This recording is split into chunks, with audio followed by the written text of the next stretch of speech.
Shall we begin? So it begins. And now it begins. So it begins. And so it begins. Shall we begin?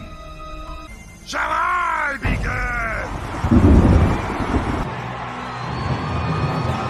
Shall we begin?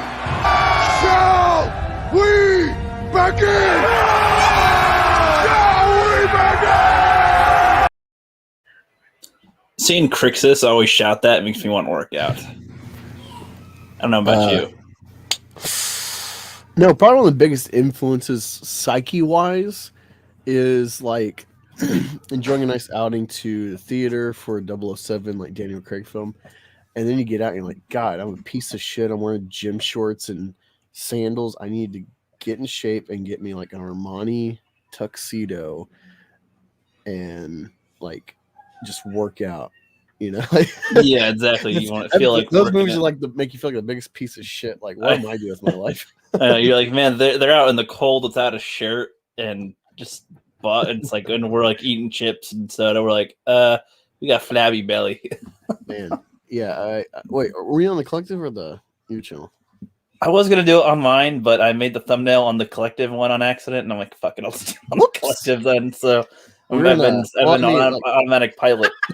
Sorry, this is like a multiverse episode. Yeah, I don't remember what I have set for my own streams. I have to find my folder again. Rookie Critic, No Way Home. Yes. And how's everybody doing in chat, by the way? So we got the one rough girl. One rough girl says, "Hey," ooh. And to make sure I was reading that right. No, it's like one rough, and then Bone, Mr. Bone, James Bone. Yes. What is up? Yeah. So again, Angus has pressured me. God, he's always pressuring me and making me do things. I took your little plan and I turned it on its head. Yeah, he made me watch Marvel's What If, so we can talk about it. And so I didn't watch the last 2 episodes. I had a lot of stuff to do today, but I watched the first 2 episodes, at least. Now, episode 4 was pretty cool, and I actually like the tone of the ending. I was like, finally, it's not going to be all fucking sunshine and roses. Sunshine and roses and happy enclosures. I don't know. But yeah, so I guess before I give my thoughts on it, I suppose you said you have the synopsis up to read or something. That was mainly just so I could like read over it for like. Okay, yeah. So here's key detail. You know, but yeah, let me look at it really quick. That's fine. Yeah, in the chat while we're talking and getting our thoughts together, what do you think of the What If series so far? Because yeah, I've heard a lot of mixed things from around for the most part. Usually on the negatory that it is pretty poop, but we shall see. I'll give my thoughts in a moment here. I mean, the synopsis of this episode is pretty much the same as the actual Captain America 2011 film. It's takes place. You assume everything in that film up to the point of film in the capsule happens, but like the bombing attempt or whatever by Hydra goes awry. I think the Doctor gets killed, of course, and then I want to see Tommy Lee Jones gets killed in the bombing as well, so he's not commander of like this outfit. So like another one takes over for that, and Steve Rogers actually gets critically injured, and so Peggy Carter's like the last able body to like hop in, aside from Howard Stark, but he's like, I'm the buttons pushing guy, you know. And so from that moment forward takes off where it's Peggy Carter having the power of Captain America and dealing with a different guy in command, kind of stonewalling her because she's a woman. And so there's this whole sexist undertone with the plot. And I don't mean that like woke. It makes sense actually for the era of World War II that like, hey, you're a lady. Woman's not a soldier. Yeah, you know, I agree with that today. And yeah, for the time period, it makes sense. And she has to overcome that obstacle. And it seems like, you know, using sexism, if like that's a plot point, it seems justified for like this era of the past. And kind of cool. It's got some Easter eggs. It's got a few twists, but it feels like mostly like the same tone as the film. It pretty much follows the same beats. There's kind of a tragic ending, just like for Steve, for Peggy in this instance. I thought they did pretty well by staying faithful to the tone of the film whilst doing something different, but it's a good introductory episode because it's like beginning of like this whole storyline back in the 40s, and it's also not too complicated. So it's a good introductory episode for that, where it's like, let's start at the beginning. Yeah, and then the premise is and then the rest of it is it's basically like a fast-paced episode of the movie, basically like a fast-paced version of the film.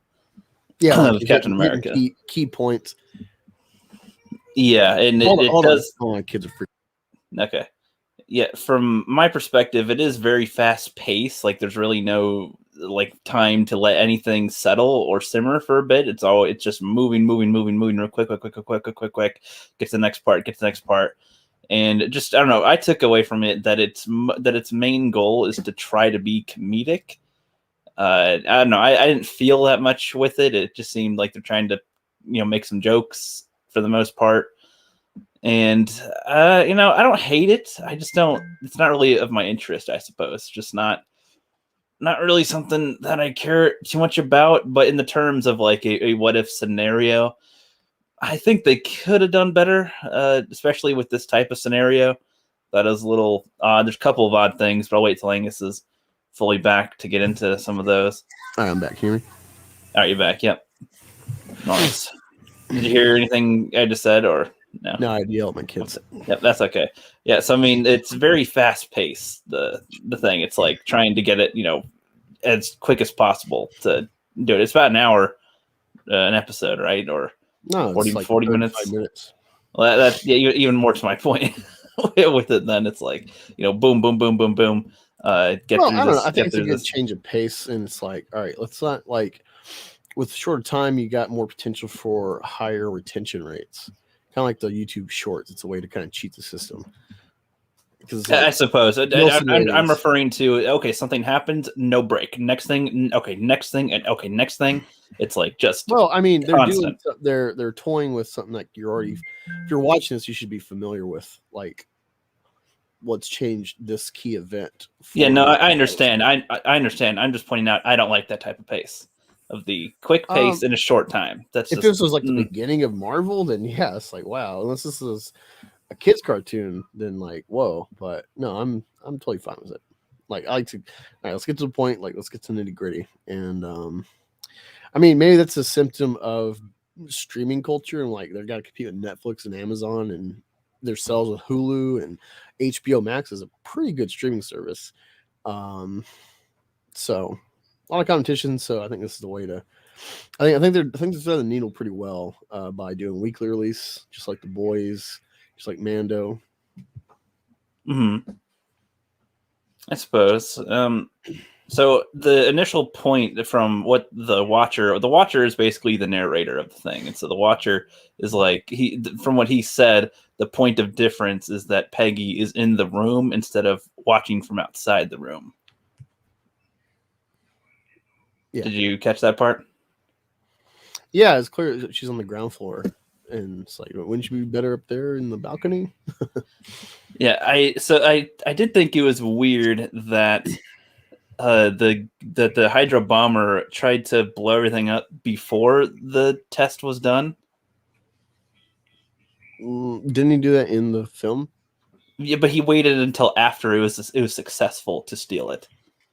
Because the goal was to try to get the thing so that he can that they can make Hydra super soldiers.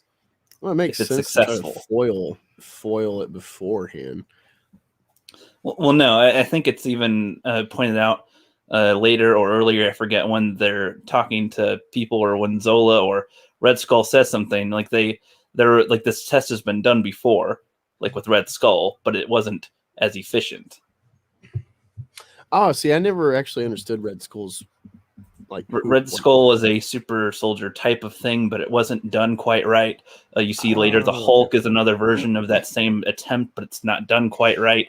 This was the first time it was done perfectly.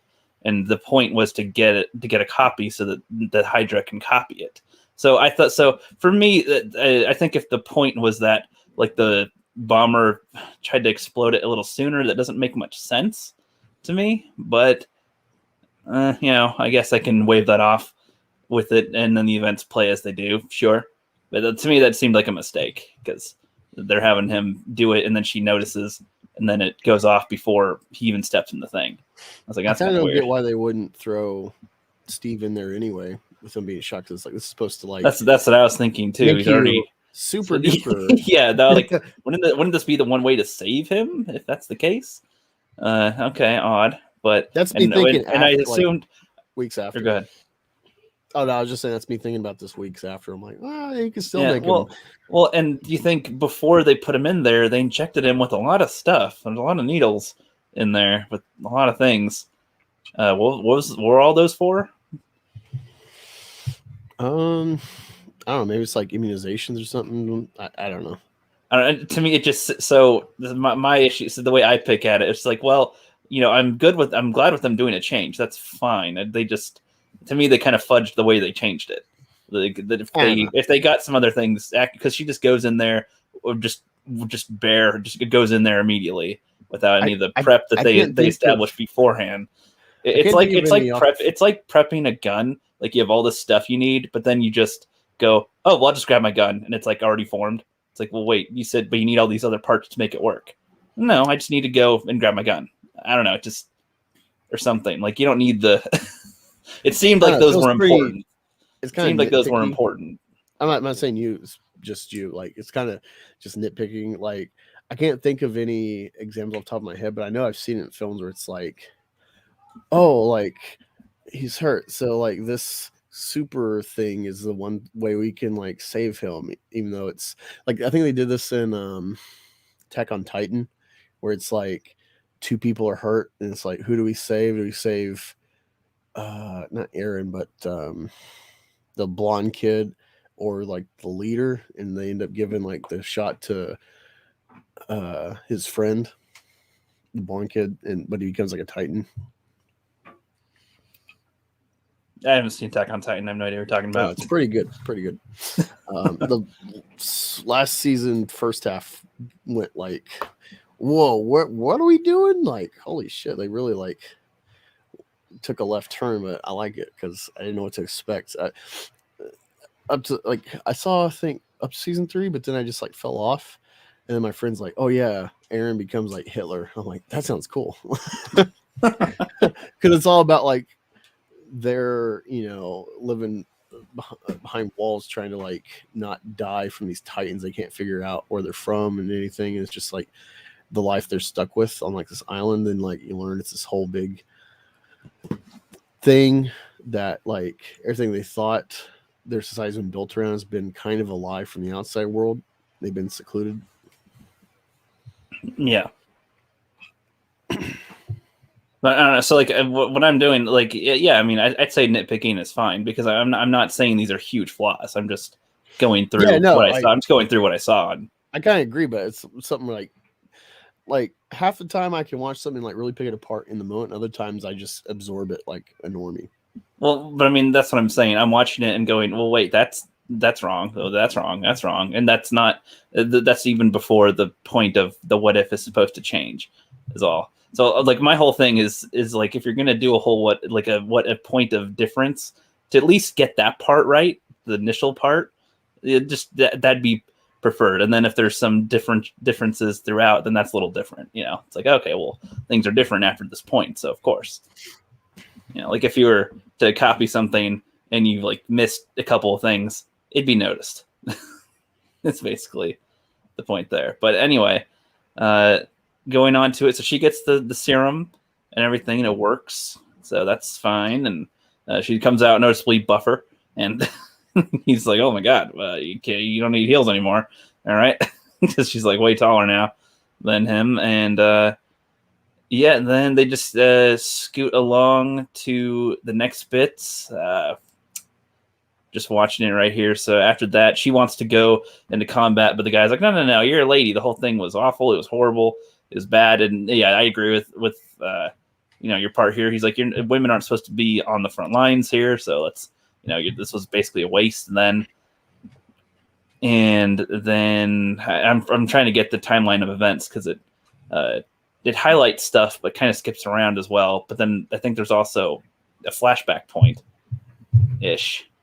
I'm trying to get the order of events properly. Oh, okay. Let me just start reading through. All right. So during World War II, Steve Rogers is chosen to become the world's first super soldier by receiving the serum developed by Abraham Erskine.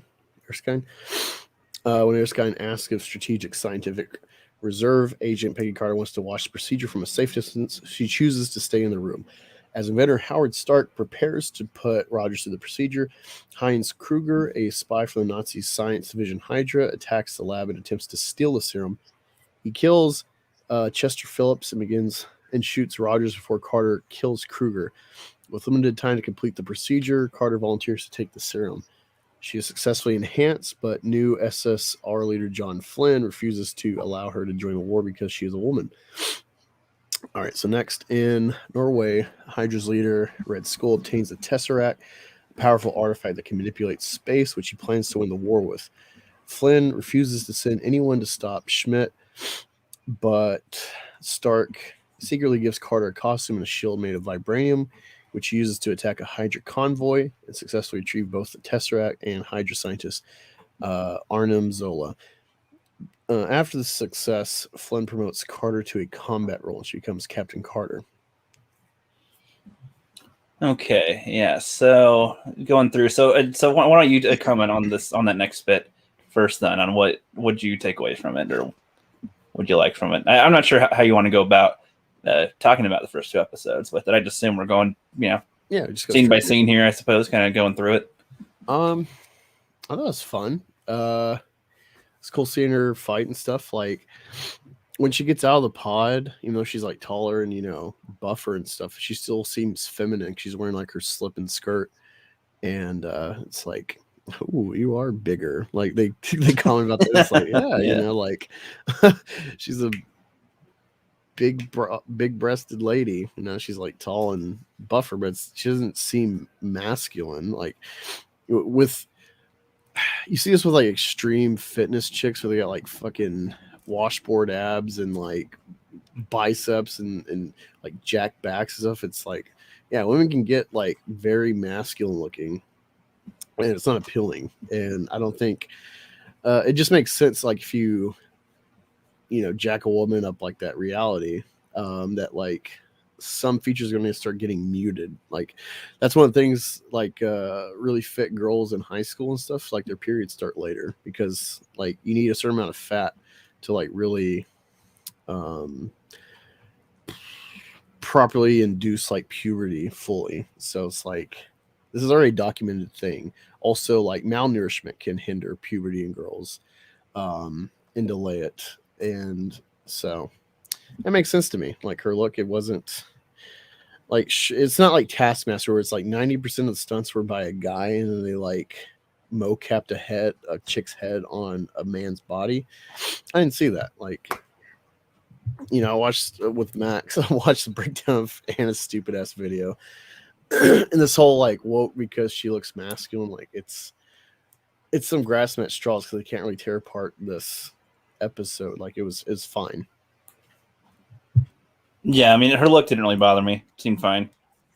Well, like, yeah, that's the thing is like I pay attention to that because I'm like, even though I don't like to be a woke watchdog or any of that, I do dread that stuff. This kind of plot opens the door for them to like try to slip that into like, sure, women weren't on the front lines besides like Russia, but they could try to like manipulate it for like modern sentiments. And so I was looking for that, and they didn't. And so I felt fine with it. And there's moments when she's fighting where she's like moving and stuff where it's like she's wearing like a somewhat armored suit, like Captain America's, and she still looked feminine. Like I saw her curves a bit. So that rage is overblown. Like you can not like the look, you can still think it's more masculine or something, but it's a non-issue. Yeah, and is she like a full-on like from Britain British soldier, or is she like an American British soldier? As far as I know, she's like British, but like for America. Yeah, so I don't know. I thought she'd still She's be wearing like an technically. American suit and stuff.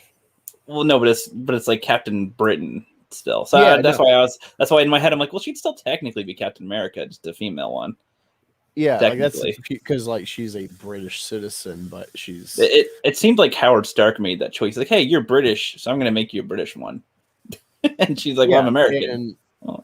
you know, also, Geek Culture Explained, Comics Explained talked about how like he thought they would like hint at like the Captain Britain Corps, which is kind of like a Marvel version of the Green Lantern Corps in a way, loosely.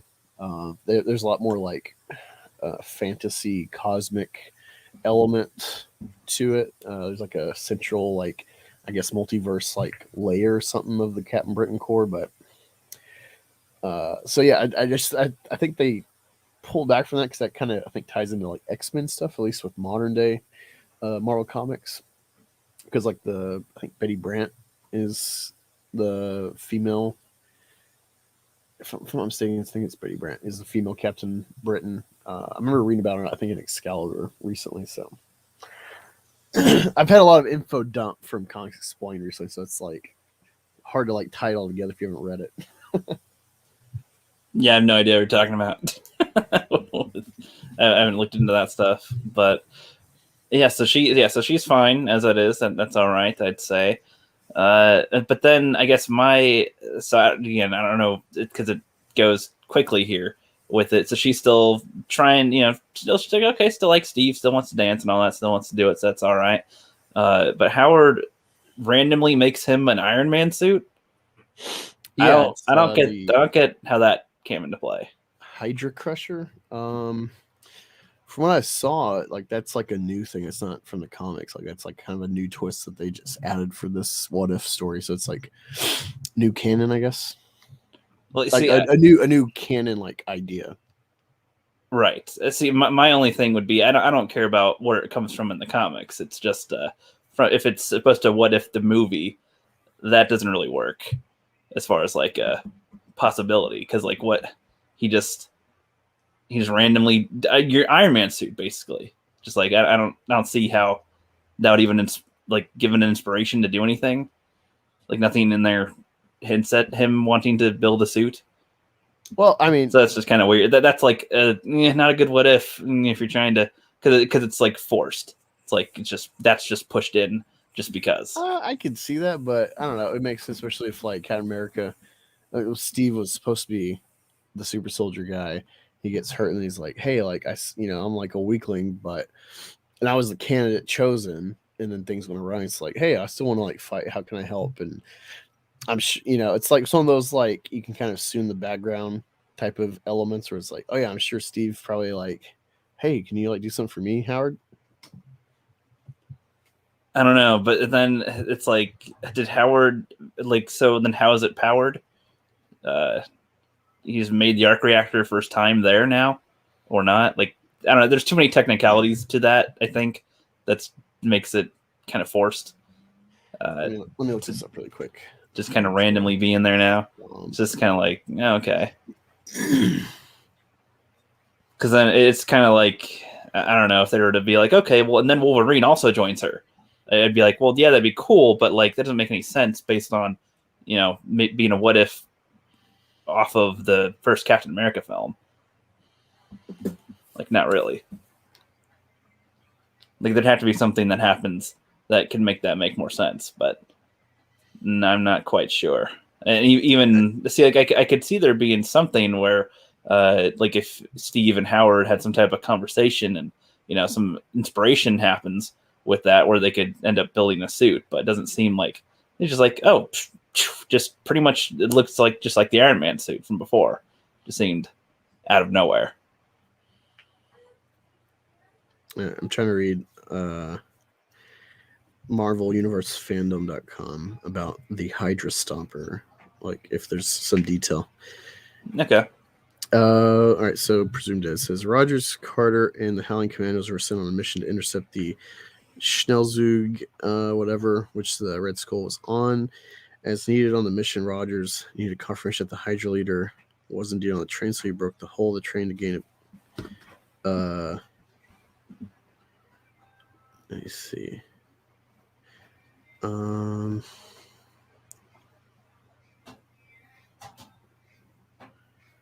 Trying to see where the Stomper first comes in this article. Yeah, and while if people come in and are listening right here, what do you guys think of the introduction of the Iron Stomper and the Hydra what Stomper? if? Yeah, I don't know.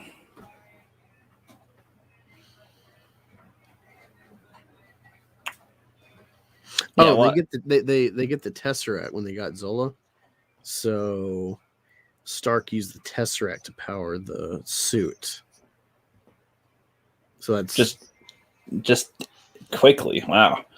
Well, I mean, they breeze by and you don't know really. Like the whole montage in Captain America, once he frees the Howling Commandos, they start going like missions like wrecking Hydra. It's like it's a montage. You don't really know the length of time passed. Yeah, still, I don't know how that'd get him to think of making a suit, though. Like, I would assume, yeah, like they'd probably make weapons of some kind of like how Hydra did, I would assume. Well, I mean, they already got examples of what Hydra's doing once they get in some of the bases, like some of the soldiers with the Tesseract-powered gear. That's what I was just saying. Like, they could make Hydra weapons type of stuff, I would assume. Yeah, well, no, I don't know. Sure I don't know what would probably... inspire him to make a suit specifically. I don't know. Like I think that. you're really getting hung up on that. Like, I want you to be like, oh yeah, like it makes sense that Howard would fuck around or Steve would kind of pique his interest in some way to like, hey, like, did you make something? It just seems like they're relying on just in that. It's like, as far as the Captain America movie, I don't know. It doesn't seem like that would really happen. And how and when she went to attack and get the Tesseract, like at what point is that supposed to be? Did they get the Tesseract that early in the Captain America one? Like what made this different to where she goes and gets this? She got the Tesseract when she got Zola, when she first stops that convoy. I know, but what? So with the events happening, with the thing, why is it that happens first, and then in Captain America that happens way later, and they don't get the Tesseract? I don't know. It's a butterfly effect. Like you change one little thing, then other events start changing. Okay. Yeah, I don't have much more to comment on this part. If you had more to comment on this part, I mean, I don't know. Go ahead. All right, I'm gonna continue. There's only a couple more paragraphs. So, after she becomes Captain Carter, Carter and Rogers rescue Bucky Barnes, and the Howling Commandos, with Rogers piloting a weaponized and armored Hydra Stomper suit that Stark built with the Tesseract. Carter and Rogers go on to fight in numerous battles with Barnes and the Howling Commandos until Rogers goes missing, presumed dead, during an attack on the train. So I thought that was kind of interesting. So that's one thing that changed, because Stark makes the Hydra Stomper with the military usage. This could go on in the future with better and better suits, better tech. Or better understanding the Tesseract, so then they can make better stuff, but also Winter Soldier never happens. At least Bucky Barnes' Winter Soldier never happens because Steve gets captured from the train with the Hydra Stomper. Mm-hmm. I thought that was kind of cool. It's like, oh, well, okay. So then Howard Stark maybe never gets, him and his wife never get murdered. So that's another key event for Tony, along with having the Hydra Stomper made with military application from the start, not being a solo project by a it's going to be with the U.S. It's going to be right away with the U.S. government. Yeah, so it's where does Tony go in history from all that, if he's even conceived? Because maybe Howard doesn't get with Tony's mom, Mm-hmm. Because I thought that was interesting to have the train fully explode, no fight scene, just explode. It's how do we get rid of these guys? They trap. Yeah, it was a trap. Yep, and nearly took them both out. So yeah, that was a nice little decoy thingy there, which is all right. Yeah, the quips in this are pretty bad, but I think the ones in general were pretty bad in the movie too. So give me some of the quips. It's like, who are you, Queen Elizabeth or something? It's just like when she's breaking into the thing to free them, like almost all the things said were pretty lame. But yeah, you gotta think. I only watched this one. I think I watched it twice. I watched it once for sure, but I think maybe twice. That's been a bit since I watched it. Like I just caught up and watched episode 4 today, and I was like, oh, that was cool. That's strange, but yeah. So that's another reason I'm reading this so I can get all the key points. Yep, that's fine. All right, and but yeah, I'm not saying like, oh, this does that poorly. I think in general, sometimes I think a lot of the one-liners that they give are in the movies too are pretty dumb. So there's just more in here because it's jam-packed, I think. But yeah. Yeah. So Carter and her allies infiltrate Red Skull's castle after she obtains this location from Zola and finds Rogers alive. Schmidt uses the Tesseract to open a portal and summon an interdimensional creature, which quickly kills him. Carter and Rogers battle the creature until the Hydra Stomper runs out of power. As Stark closes the portal, Carter sacrifices herself by entering it while pushing the creature back into it. Yeah, I thought this was like a Hellboy creature. Yeah, no, that's what I definitely thought watching. I was like, what? Hellboy. Yeah, I was like, hey, there's what? I know there's like Shumagorath's supposed to be kind of like that kind of creature, and he's going to be in Doctor Strange 2. It's one of his big foes. I thought it would have been funnier if they like opened the portal and then like a cat comes out and then has that tentacle mouth shit. Oh, afterwards. So he's like, Captain America or Captain Britain, meet your doom, and then a little cat comes out, meow. It's like, oh, that's gonna kill you. Like starts eating people with the face. That would have been kind of funny. It's funny. I did that. What is a Flurkin video? And I broke down I remember. Yeah, I actually get clicks on that once in a while still, which is funny. Like that's the value of doing like just straight info dump kind of videos. Yeah, people randomly look for it, so there you go.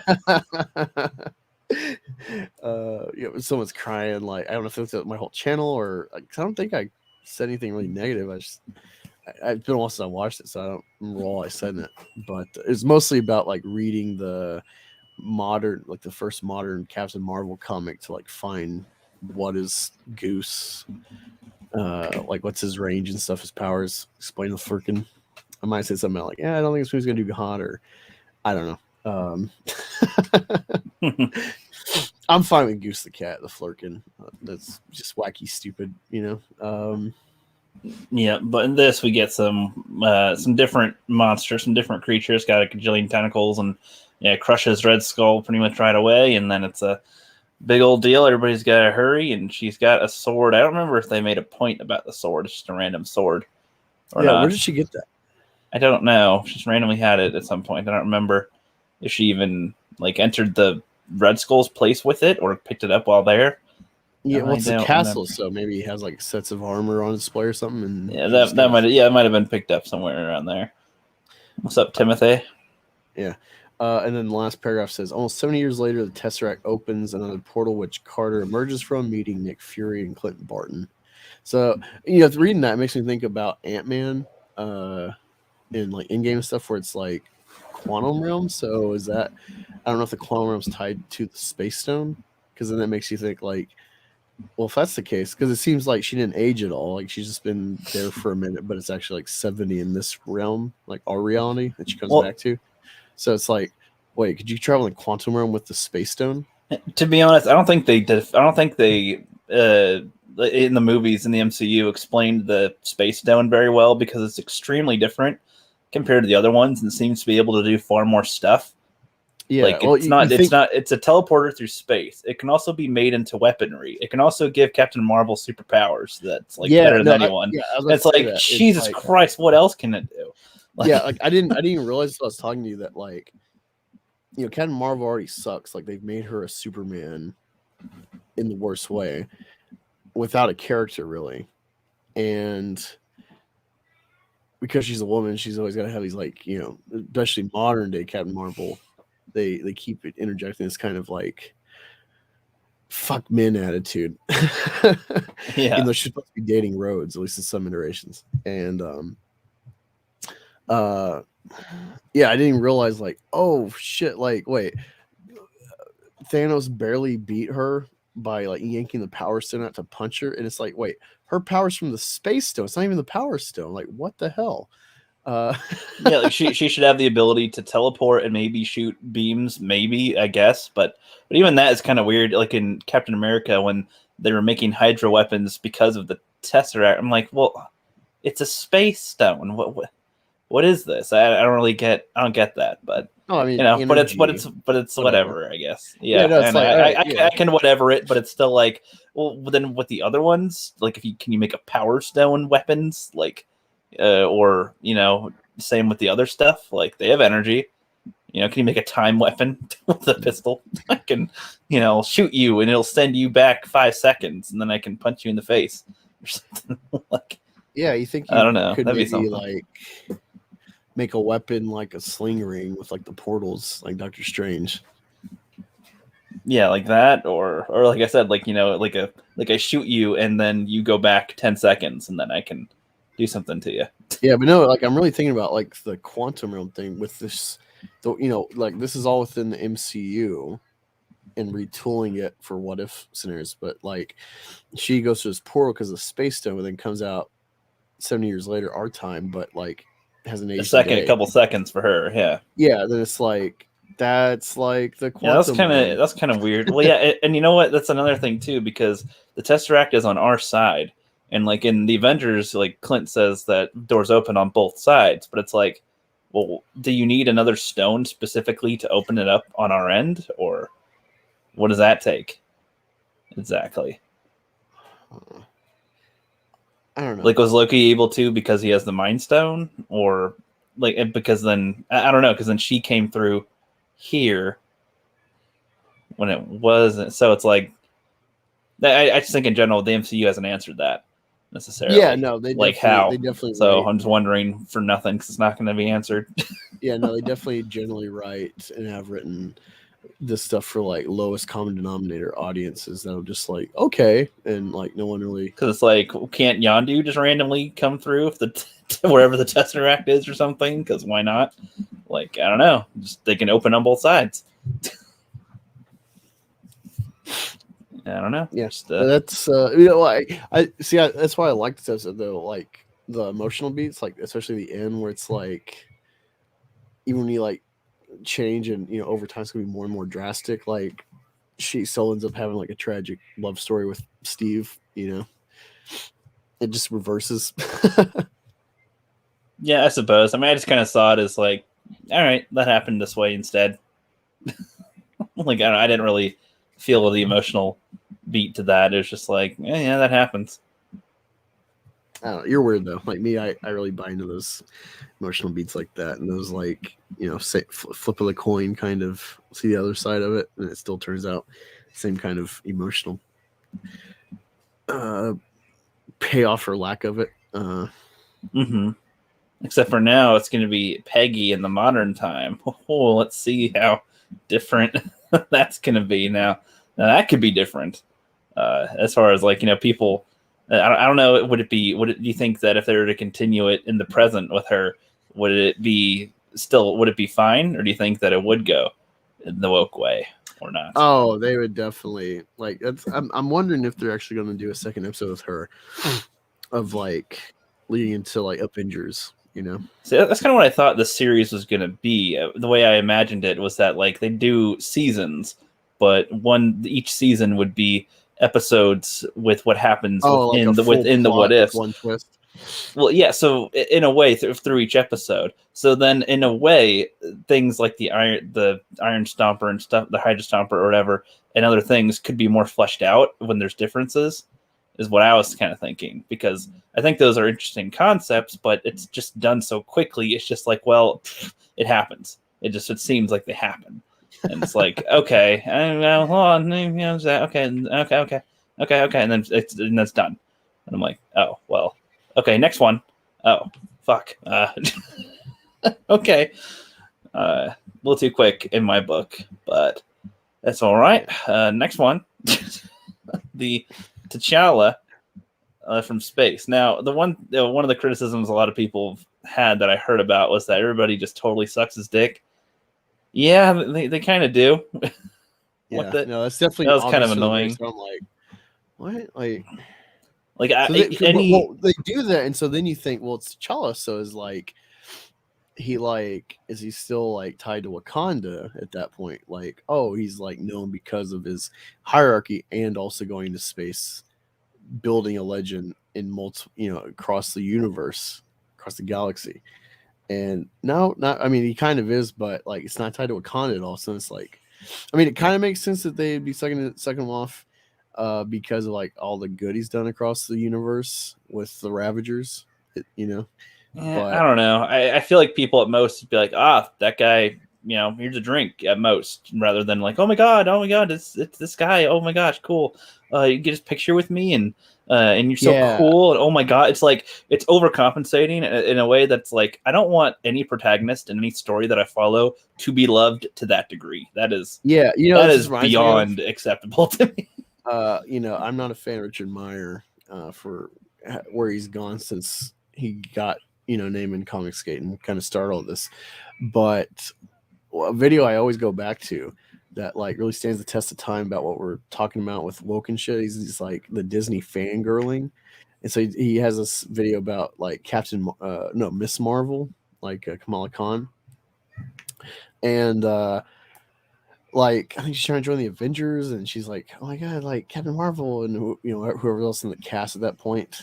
And they're just like, oh, yippee, fucking grotesque elephant hand chick, teen girl, and it's like, like Spider-Man tried to join the Fantastic Four in the early days, and like he helped them do shit, and they're still like, nah, fuck you.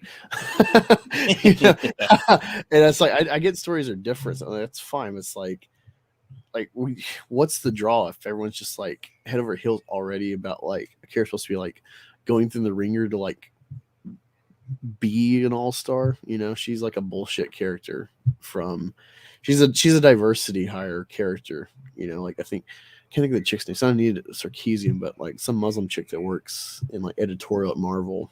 She, that's why they're pushing this character. So you got a long time IP to screw with for marketing. Yeah, so like I wouldn't call in What If episode 2 woke. It just, a lot of stuff was kind of dumb, is what I'd say. Like them being head over heels for T'Challa, it was like, it's kind of odd. Plus, I thought it was kind of odd. So like the Ravagers pick him up, and they're like, oh, it's a misunderstanding. It's on accident. And he's like, you think this looks like him? That was kind of funny. But I don't get. So why didn't they go and pick up the real son? That was weird. I'm like, it shouldn't. You're not like you're gonna run out of fuel to go over and pick up the real kid real quick. They picked him up right after his mom died in the hospital before. Like, doesn't seem like timing's a matter, like a problem at all. Like, yeah, well, they even mentioned trying to like take him back to Wakanda and stuff at different points. They mentioned that, but then the kid was like, oh, I want to explore, and so like, yeah, he's like, okay, I kind of want to take this kid along with me. We can explore, sure. So yeah, kind of just I got. The problem doing like trying to make all these different cultures in a universe, but everything's still tied to like our human understanding, because it's like, oh, they get the wrong kid, which is kind of funny. It's very obvious, like, oh, that's not a white kid, Yeah, but that like, was funny. They're aliens. They're like, oh, like they all look the same. They're all humans. Like, yeah, that's fine. But then it's like these cultures still have like a certain human temperament that we're understanding. They're not completely foreign, like squid people or something. And so then it's like, oh, we got the wrong kid. And he's like, well, I want to explore. And they're like, okay, yeah. And then they just leave. And then like, that's just fine and dandy. Yeah. I thought they would have still at least grabbed Quill because they're there and technically doing a job still. And yeah, it's a job for Ego. Yeah. So it's like if they got like, let's say, attacked by Wakanda or something, and then they had to leave, I think that'd make more sense. And it's like, okay, fuck that, we're not going back there, like, or something. Oh, fuck these like, fucking bush people and their spears. Hurry up, get out of here! Like, like I'm just, See, like every little issue like that I poke, it's just because I think they could have just slightly done it better, just, to make this make more sense. What they're trying to do, just to add this, and then this makes more sense to me, and that's this one's a lot good. more obvious, messy with like the fangirling, and then like the backstory with T'Challa. Well, and the who guy, he's not funny when he's trying to be funny or he's trying to be goofy. It's funny in the same way like with Drax, where it's like. It goes over his head. It's like, what? Like, he's like, I am Star-Lord. Who? Like, no? Okay, you're weird. He's not cracking jokes going, oh my God, I love you. Oh, can I suck you off? I don't know. It's pathetic. Yeah, it's like literally like fangirl groupie shit. It's like, it makes it's so off-putting. It makes other characters worse to me, honestly. It makes everyone else worse. Because it's like they're degrading themselves by just going, oh man, you're just so great and so awesome. I can't understand how people write this dialogue. Like nobody would talk like this. Not really, unless they are a fangirl specifically. Yeah, let's read the plot so we don't miss anything. So, in 88, Ravagers are hired by Celestial Ego to retrieve his son Peter Quill from Earth. Ravager leader Yondu assigns this task to his underlings. I thought it was funny. Taserface and Kraglin, who mistakenly abduct a young T'Challa from Wakanda. Which I thought was funny. Sure. Well, they also mentioned that like it's because of vibranium like threw off their like marker or something, like whatever map they're using or tracker, like So it's like okay, I mean it's a giant like. Well, and from what we know, Taserface is not that bright. Well, so the other guy, but also like. That just goes with like mixing up kids when it's obvious to us, but it's like all right, vibranium's like an asteroid from space, so okay, like we don't. But then again, well, hold on, no, I don't know, but if I like that either, because then it's like when humans make satellites and other technological stuff, does vibranium from Wakanda ever throw their shit off either? I mean, you're talking about like intergalactic space travel versus like humans in our infancy with like getting to our moon. Well, yeah, I don't know. Well, so it's like, yeah, we make tech, but it's like, how good is it that we could, because Wakanda's never been like everyone thinks it's a shithole third world country, Well, I know, but I'm just saying it has tech of some kind anyway. I don't know, just an observation is all. Just, I'm gonna say that's how that works. So 20 years later, T'Challa is a famous galactic pirate and hero known as Star-Lord. He has reformed the Ravagers, who are now inspired by the Earth hero Robin Hood, and has persuaded Thanos to abandon his plan of eliminating half of all life in the universe. He also believes that Yondu attempted to return him to Wakanda as a child, but it had been destroyed. While obtaining an orb containing the Power Stone from the planet Morag, T'Challa recruits Korath the Pursuer to join the Ravagers. So I guess Korath is it Demujo? However the hell you say that guy's actual name, the black guy. I'm just gonna call him the Who guy. Yeah, Korath. Who? Yes. Yeah, like he's in Captain Marvel too. Like before, like that's set in the '90s, so it's before, like 20 years before Quill. So it's like I don't remember ever hearing his name in the MCU to be like, oh yeah, Korath, of course. Yeah, of course, that guy. Yeah, Korath. Naturally. Like, how did he go from the Kree to being like seeming like a cyborg? He's got like something in his head. Naturally, totally. Yeah, no, Death by Saber. I like the What If. Like I like this one, but I think it's weaker. But I like it because there's like a lot more played with in this episode versus the Captain America, Captain Britain one. But like actual like emotional engagement, it's a lot less than the first episode. So it's kind of a contrast. Yeah, I guess I can agree there. Even though I didn't feel as much of the emotion in the last one, I would agree that there was more of an attempt in the first one to have emotional reactions. That's where this one's just like shove more stuff. Yeah. Let me see. The Ravagers are approached by Nebula, who proposes a heist to steal one of Taneleer or the Collector's art. Well, so hold on. So let's so they're at the bar first, and so I get to see the scene that everybody was talking about with Thanos, and so like I can see it. Just I don't know. It just seems kind of odd that it's just like because you did some good stuff with, I guess they did some good deeds and then he talked to him. And then that they made it seem like they do kind of make it seem like after the conversation, he just left his idea now. He's like, oh wow, you know what? Yeah, no, I do get that angle of like, well, that's stupid because it's like Thanos has been going around the universe for, I don't know how old he is, but like you assume, but it's assumed. Let's at least say like 30 years, even 20. Let's assume like 50. a couple centuries. He's been warmongering planets, decimating half of their life, at least their sentient life, across the universe with an army. And then T'Challa, this Robin Hood in space, it's like, hey man, like you shouldn't do that. And they're just like, okay, whatever.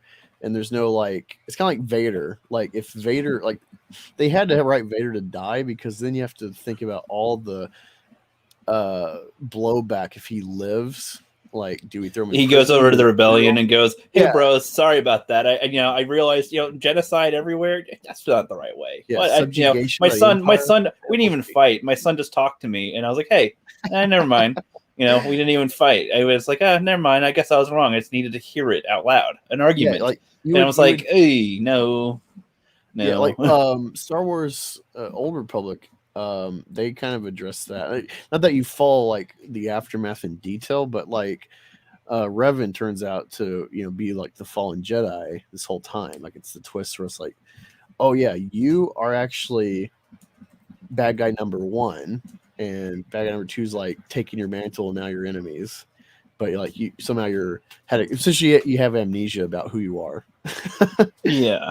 And it's like, oh fuck, like I'm the genocide. Whoops, and like it's fleshed out, and it's like with this, it's just like what they give us is like, yeah, this is just breezing by, and it's not very logical for how devoted Thanos is to his path, especially like he was like his idea came from his own planet's destruction, Yeah, well, and with that, people are like literally making fun of him for it. They go, haha, Mr. Genocide over here, so dumb.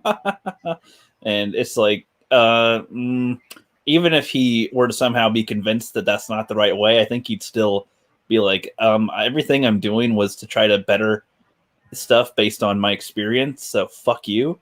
Like, I don't think he'd take shit if people were joking around, if he changed his mind even. You know what I mean? Like, I don't know, with his character, how he was, I think he'd be a little... People, I still don't think they'd even want to joke around him. He's not a teddy bear now. Like he's still like, even if he were to somehow, let's pretend, turn good, I think he'd still be violent. I think he'd still be able to break your arm off. Oh yeah, I'm still good. I'm not gonna go destroy everything in the universe anymore. I'm just I'll rip your arm off if you piss me off, though. A good example is Malcolm X. So Malcolm X, he is not like a straight Muslim for most of his career as like a activist, philosopher, etc. He was in Black Islam from prison, and he got into that. And Black Islam is like I have my views about Islam, but Black Islam is like an actual like racist deviation from like what is a world multicultural religion.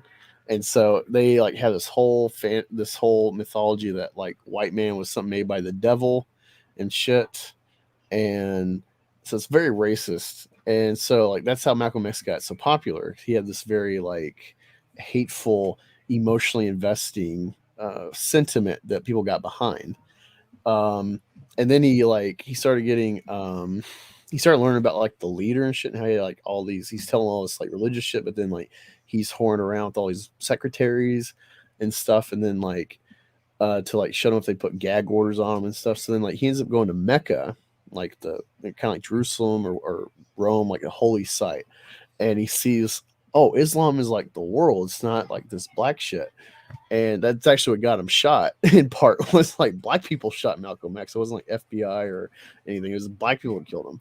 And he didn't change his like violent rhetoric, he just got a different perspective about how to apply his violent rhetoric. And I don't necessarily disagree with every aspect of Malcolm X for his time period and his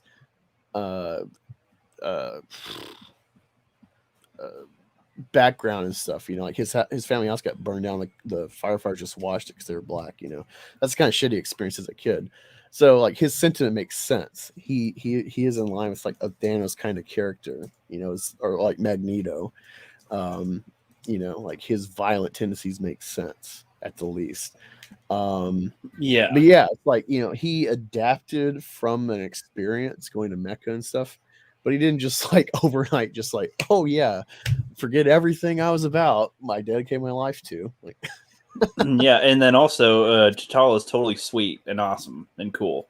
It's like, no, I just don't know about that either. And that's the thing. Like this type of what if would need to be explored deeper to try to get us to that point where it would be important to show Thanos go through his change, and that alone could be its own what if thing. Like how what if Thanos? Oh my God, what if Thanos got rid of his universal destruction idea, and that being the main what if point? But that doesn't mean he's a good guy. It doesn't mean he's a totally changed person, but that he does see a different perspective on how to maybe save the universe. But that doesn't mean that he'd give up too much of his character, because that seemed to take a huge very different direction.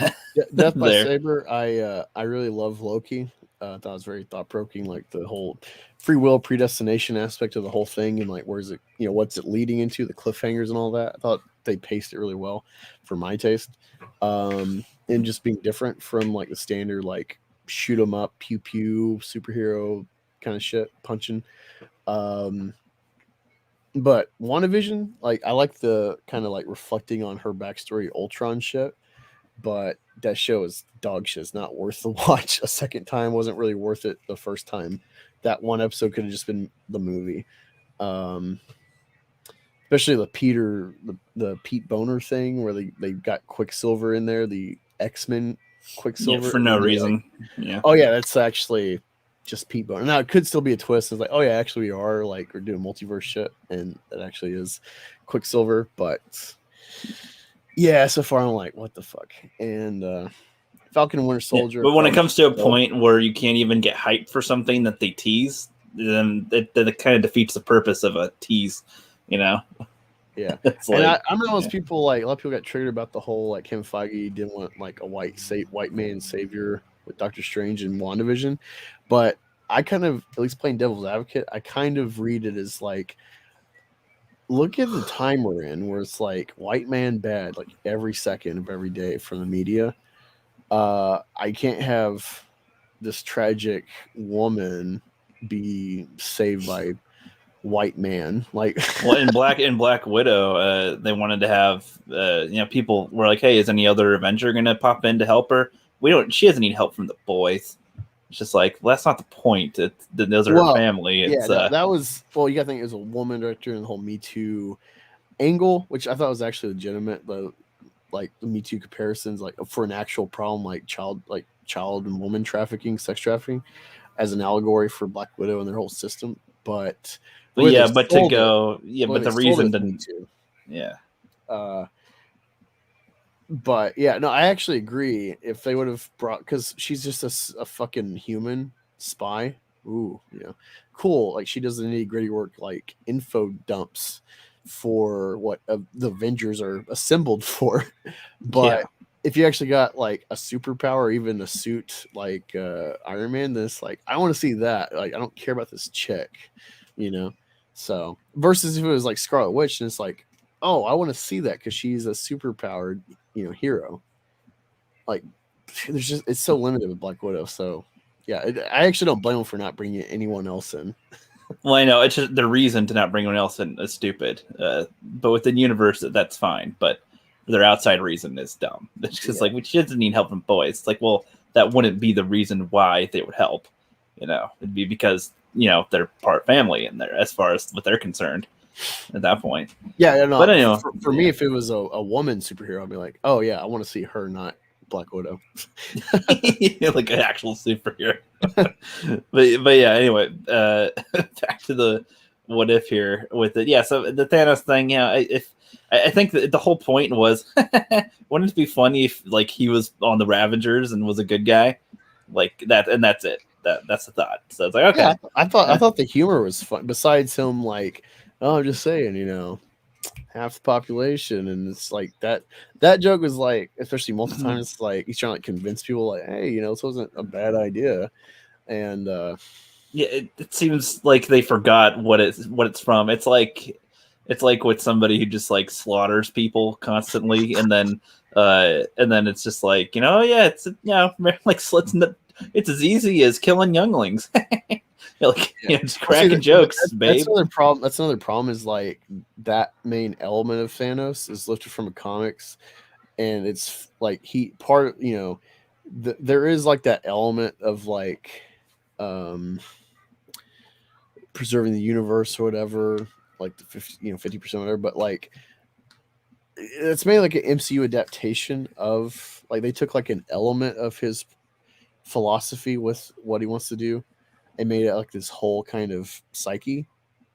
But in the comics, his whole thing is like, I want to like impress Mistress Death, so let me like dump a load of bodies on her lap, and then she'll find that's his way of giving her flowers. Yeah, he's in love with death. And in one comic, they like did this kind of origin about him, and it's like, oh, Mistress Death isn't even real. This is like his like crack psyche, like he's like, it's actually like just some dead body or some shit in his ship cabin, but like he thinks like that's his girlfriend.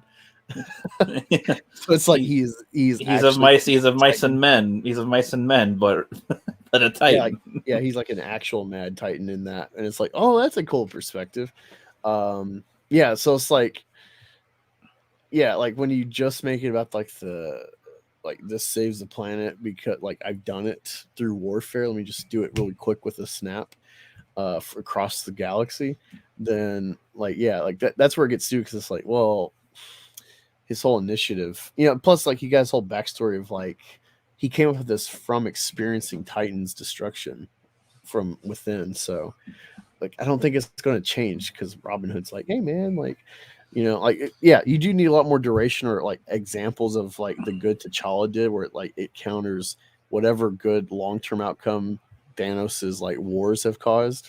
Yeah, because he mentions like Gamora's planet, where it's like, your planet was a shithole, and like I wrecked half of it, and now everyone's doing great. Yeah, that's his example of like, it was good. See, I work. It makes sense. Yeah. But also, I don't know if you have more to comment on the Thanos thing. But no, okay. Like making it like, besides like that joke and like the like real implications behind it, why it's kind of cringe. I do like him being like funny. It's like, that's all right. Yeah, it's like like things have changed. He's like not even worried about the Infinity Stones and shit. So it's like, yeah, so let's see a different perspective of Thanos. Like I just think this is one that you actually need at least a couple episodes to like flesh out more. Yeah, this is why I thought that it would be a season-based type of show, but it's just like an episode-based. It's like, oh, that would be cool, actually. Like take one thing and then like have it just balloon, like what all's going to become different. Yeah, like pick 5 points that you want to focus on and make that your season, essentially. Like 1 point of the what if, and then the other points where it ripples and that you want to focus on. I think would be interesting. But other than that part with the Thanos thing, I don't really like the concept of Red Robin Hood in general. I think the steal from rich, give to the poor concept kind of iffy, like, haha, we are good because we steal from people who have money and then give to people who don't. Therefore, we are good. Oh, yeah. It's like that concept is kind of a douchebag. Yeah, it's such a concept to me. Like, because. Well, I mean, we've talked about this. Like, there's studies. It's proven like giving poor people money keeps them poor. Like poor, like 1 out of like 1,000 or whatever the statistic is. It's like very few will ever actually take a dump of money, a surplus, and not just pay bills and then blow it. Very few will ever like invest and have like a long-term nest egg and like build credit and build a portfolio of whatever, build a business or what have you. And so like the whole Robin Hood shit's like, yeah, you'll like feel good for a minute in like a community or whatever, you enrich, but it doesn't last. and it's a poor man's fantasy, you know. Like Robin Hood's from like medieval times, so yeah, if you're a fucking peasant serf, yeah, you love the idea of this. Like it really enamors you. You don't know anything else. Well, it doesn't make sense to me either, because let's say they're given diamonds or jewels or whatever. Well, then your peasant that's going to go spend it, they're going to it'd be easy to track you down who stole it. Like, oh, we can't find Robin Hood, but we found who he gave it to. Like, I don't know. That's also funny. So they get their butts kicked for that. Yeah, so the whole aiding, abetting, and just not only that, I have a lot of comments actually on Robin Hood than I thought. Like, fuck, I hate this type of concept. Honestly, it's like, oh, me stealing from people who have stuff and then giving it to people who don't. That's like, in a way, that's not exactly righteous money. There, you're not helping anything. It's also like a you can lead a horse to drink or to water, but can you make it drink? Or catch a fish for somebody and they can eat for a day. Teach them to fish, they can eat for the rest of their life or something. Like, it's like you're just not doing anything useful with this. It's so stupid, and I just don't see the benefit at all in the Robin Hood concept. And maybe there'd be specific scenarios where that makes enough sense. And I understand the whole wanting to get like a rich person's comeuppance. Like if it's some ditzy bitch that's like, I'm the daughter of somebody who's super successful and I'm rich and we spend money on whatever. Yeah, I get that you don't want her to have that, but stealing doesn't make you necessarily better either in that way.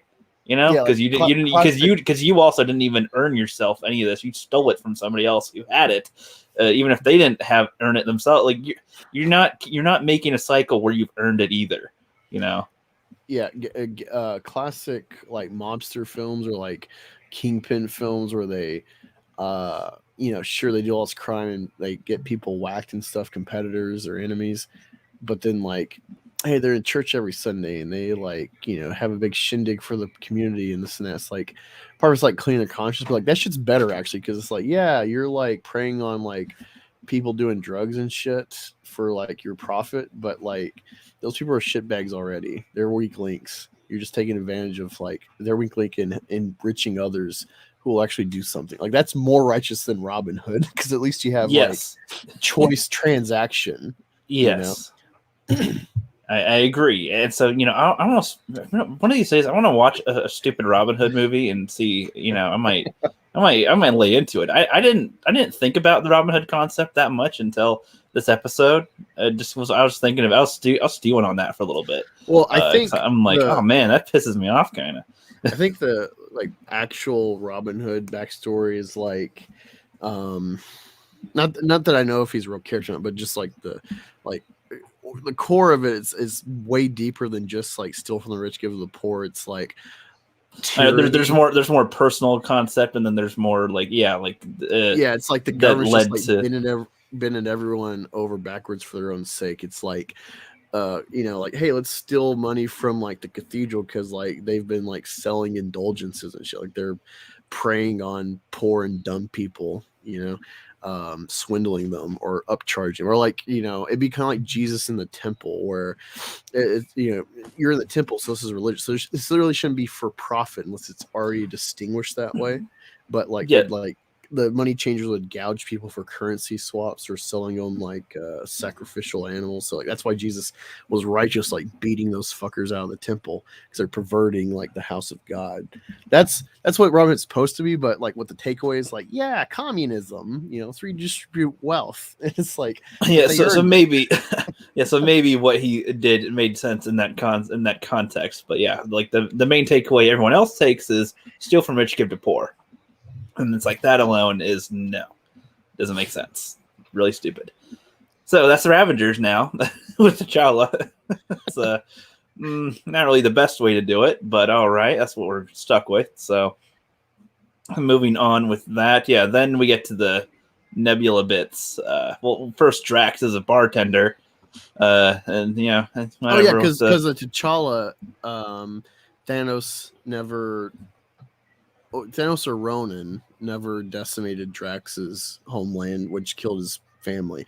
So he's never needing to be the destroyer. Yeah, I guess it's all right. I don't know what else he would have done afterward anyway, so I guess that's fine. Yeah, and then Nebula comes in. She's got her blonde hair, and I thought that was kind of cool. It was something different. She's not as robotic because Thanos doesn't meddle with her as much. yeah, I assume she's still a little bit robotic from probably being a little bit meddled with, because he got them when they were younger. It seems like Nebula was more toyed with by the Collector, perhaps. If did you gather that, or I don't know. Well, because they say that she's still his adopted daughter, which to me meant killed your race, took you, played with you, and then now I'm good. Kind of a thing. But I don't know. That could have been wrong. Again, because they move so quickly, they don't let you really think about a lot of stuff quickly. You have to, there's probably a lot of things we might have missed even that has detail or something, or that they skipped over on purpose because they move along quickly. But yeah, she comes in, she's like, I've got a plan for you, cha-cha. And it's like, okay. Yeah, I don't know, by the way, T'Challa as Star-Lord, I don't know. I don't know if that fits for him. He doesn't seem cool. Yeah, I don't know. There's like, I did like the idea of like he's with, or like they hint like her and T'Challa have a thing. She calls him Cha-Cha and stuff, and it's like, oh, that's cool. Like I would never ever expect to pair those two up.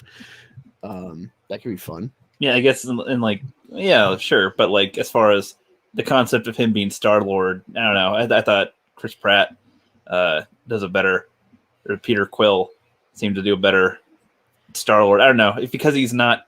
Maybe it's because he's not sucked up to so much. He's like, got his own comedic. Yeah, he's a loser. Angles and his own, and he's able to actually do things based on his own skill level, I guess. I don't know. I don't really know what. I don't see him as that T'Challa is that charismatic. I don't know. He's more. I want to say, what's the word here for it? Because like when he's as Black Panther on Earth on Wakanda and stuff, I think that more fits with this character. I guess I don't want to say traditional. I don't want to say spiritual, but he's like not as. I don't know. He's just too straightforward, I guess.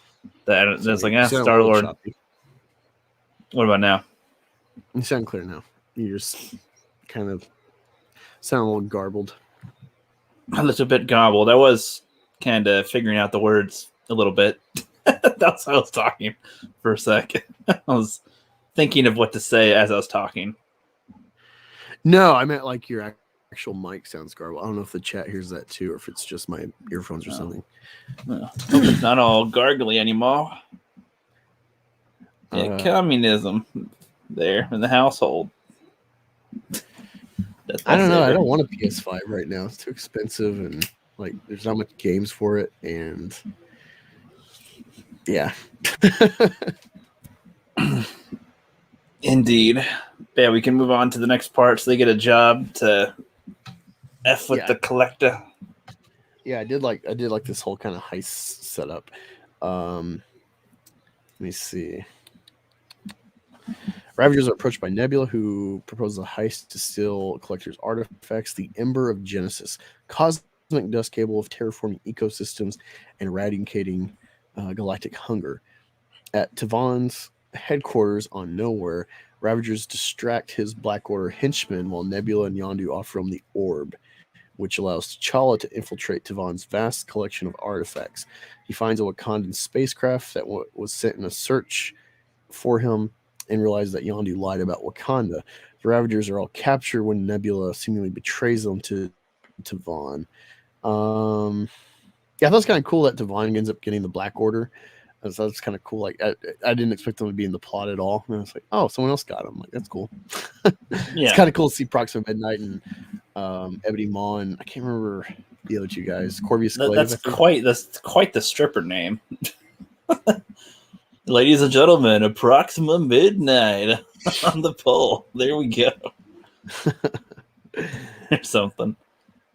It'll be funny. But yeah, I mean the Black Order there, yeah, it's fine. But I do think they kind of downgrade. They do downgrade Thanos' strength ability quite a bit. It seemed. Yeah. No. Let me see. All right, so T'Challa decries Tavon's practice of imprisoning others in his collection, which inspires Tavon's assistant, Karina, who shoots Ebony Maw and frees T'Challa. Nebula shoots Corvus Glaive and rescues the rest of the Ravagers, revealing that she and T'Challa planned a triple cross, which enabled her to acquire the Embers. Nebula and Thanos defeat Cole Obsidian and Proxima Midnight, while T'Challa and Yondu defeat Tavon. One thing I thought was weird was like just something different was like the Collector being all like buff and like kind of cyborged out. It seemed like he went to the gym or got upgraded somehow. Yeah. Karina frees Tavon's numerous captives, leaving Tavon at their mercy. Tavon forgives Yondu for his deception. They return to Earth so T'Challa can reunite with his family in Wakanda. Elsewhere on Earth, an older Quill is now working as a Dairy Queen janitor when he is approached by Ego. Which at the end there, they did kind of, the Watcher almost implied the world might be fucked, but whatever. Which is kind of funny because he's an orphan as far as he knows, and then like his dad pops in and he didn't go through any of the trials of being Star-Lord, so like he'd probably be like, I'm a fucking Dairy Queen janitor. Like, hell yeah, let's like nuke this place. Let's fuck this up. Yeah, so it was kind of funny how it's like, oh, look at this cute little adventure with T'Challa as Star-Lord, and Ego might rule the universe. Okay, whatever. Later, we ain't seeing that though, but that's probably what's gonna happen. So that was kind of a funny way to end the what if. Like, ooh, this is gonna be a shorter story than we thought with that universe. That's funny. But but when the Collector's there and everything, like, I think, the Collector is somebody who can obtain these types of powers or people, I suppose. So that's not too far-fetched that he'd do something. And the way they implied it was like, without the Mad Titan around causing all this mayhem, there's like a power vacuum that is like, there's not as big a threat in getting things. He can technically be a little more free to go around and get stuff. It seemed so it was a little easier, even if there's the Ronin who's still like a bad guy, but he's not as outstretched as Thanos, I assume. I wonder what happened to his army, because his army was Thanos' army only, the Chitauri. Yeah, because he loaned them to Loki. Is that what they said here? No, I'm just talking about Avengers. Like, Loki strikes the deal with Thanos. Oh, I know, but I assume there was more than just them, because weren't they in? Were there any of the Chitauri in Endgame, or am I not remembering Endgame right? I don't know. I assume they're all from like the same planet or the same hive of usage of Thanos, like his. Because doesn't Ant-Man punch one of the Chitauri ships? Ant-Man. Yeah, he punches the like flying. Yeah, just the Chitauri's there. I would think. Yeah, there's still some members of the Chitauri. So my point was, what happens to the Chitauri army? Like, if they still exist or not? Were they built by Thanos? Were they a breed of people on a planet? Are they robot clones? Or what are they? I don't really know about that. That'd be a curious what if thing too, having them work at Dairy Queen. Sorry. It's like, what? you get in a fist fight and beat one, and it's like they all shut down. Oh, never mind. Wait, I'm trying to figure out. I feel like there was a moment in this episode that they don't touch on this synopsis of. Didn't they like drop like a speck of like the embers and like they had to like run through it while it was all growing and shit? And it kind of gives you an idea of like how powerful these embers are. Yeah, they had to run through it. Yeah. Yeah. Oh, that was fun. Like it made me think of Star Trek 3, where I'm trying to think. I think they like I'm trying to remember the events because I'm a huge Trekkie. I want to say they like shot the Genesis bomb, whatever, and then that like ended up helping like Spock resurrect essentially in the storyline. But it's like a chaotic planet and shit because it's like freshly growing and stuff.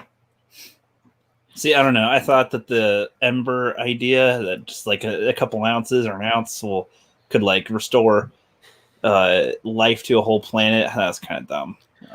Even if it was from the comics or whatever, I don't know. It's seems like kind of odd. If they're finite, though, it's not really a problem to me. Like you have someone like Galactus and the one above all and the one below all. Like, well, because as I start ideas. thinking because I start thinking about technicalities with that. It's like, so it just grows vines, trees. What kind of trees? What kind of vines? What kind of plants? There's a lot of different kinds of life out there, and especially in the galaxy. It just seems to like what just grow any kind, all kinds, some kinds. What? Is it designed by somebody? I don't know. I think it just like radically jumpstarts what is available to it, like the potential of a planet. I don't think it's like, oh, it's like set by like from the start. Like to me, if it was like if I were to drop it on like an acorn or some crap, like, and then that grows big, okay, that can make a little more sense to me. But it just seemed like, yeah, just put it around and it'll just happen, because like in the episode, she tossed it in the guy's mouth, and then a whole bunch of vines were growing.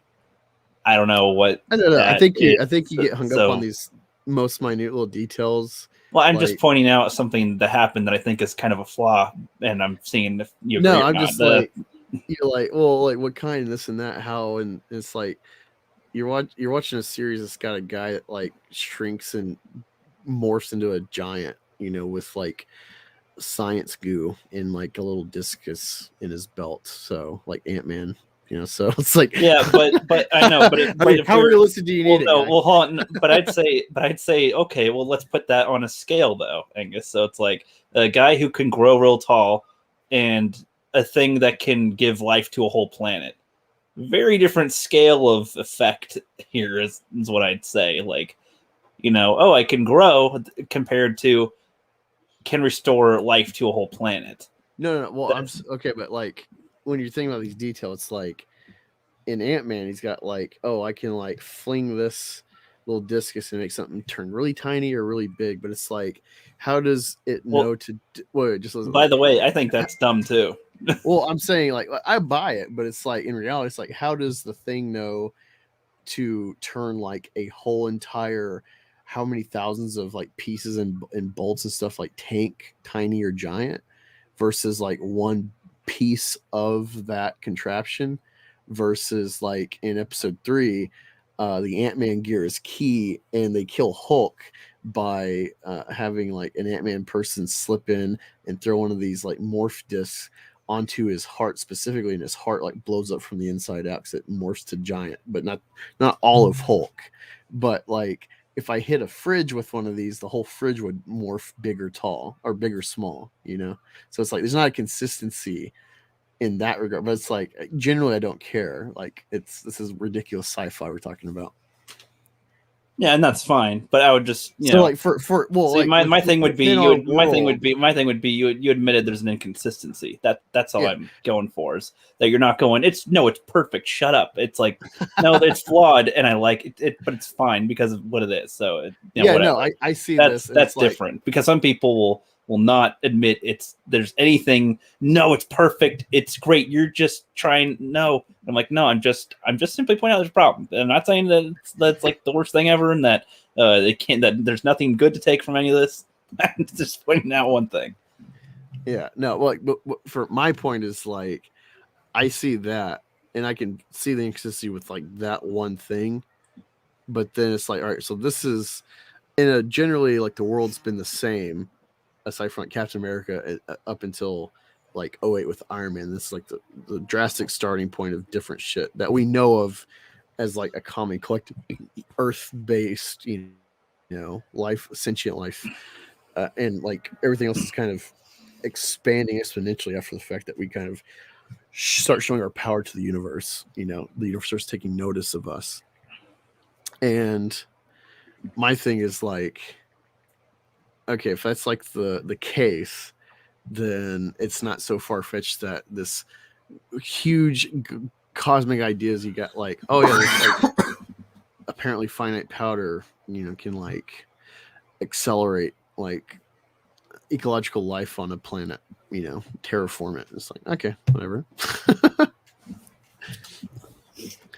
Yeah, I suppose. So I guess to me, it's like I'm okay. Like if you tell me that that's what happens, sure. But like I'd want it to be consistent if that's what they're going to say that it does. Like if they're going to say it restores life to a whole planet or something, well then, okay. My guess is when it goes to a planet that it would, to have it be consistent and make enough sense would be that it would do as you said, which is, basically bring the planet to the best of its ability to whatever is available. It can enhance whatever's there and make it grow faster or better or something. But if it just grows the same stuff everywhere, or it changes sometimes, and sometimes it does this or does that, then I'd be like, I don't like this plant thing, And just I don't know from what just the concept alone, I think is kind of odd. But if it's consistent enough, that's fine. That's fine.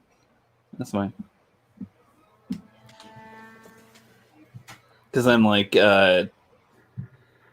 we get Thanos's like power scale, and we've seen him be able to go one-on-one with the Hulk and do pretty well. And then he's struggling against two of the, I was gonna say the Night Sisters. Who the fuck are these people again? The Black Order. The Black Order, yeah.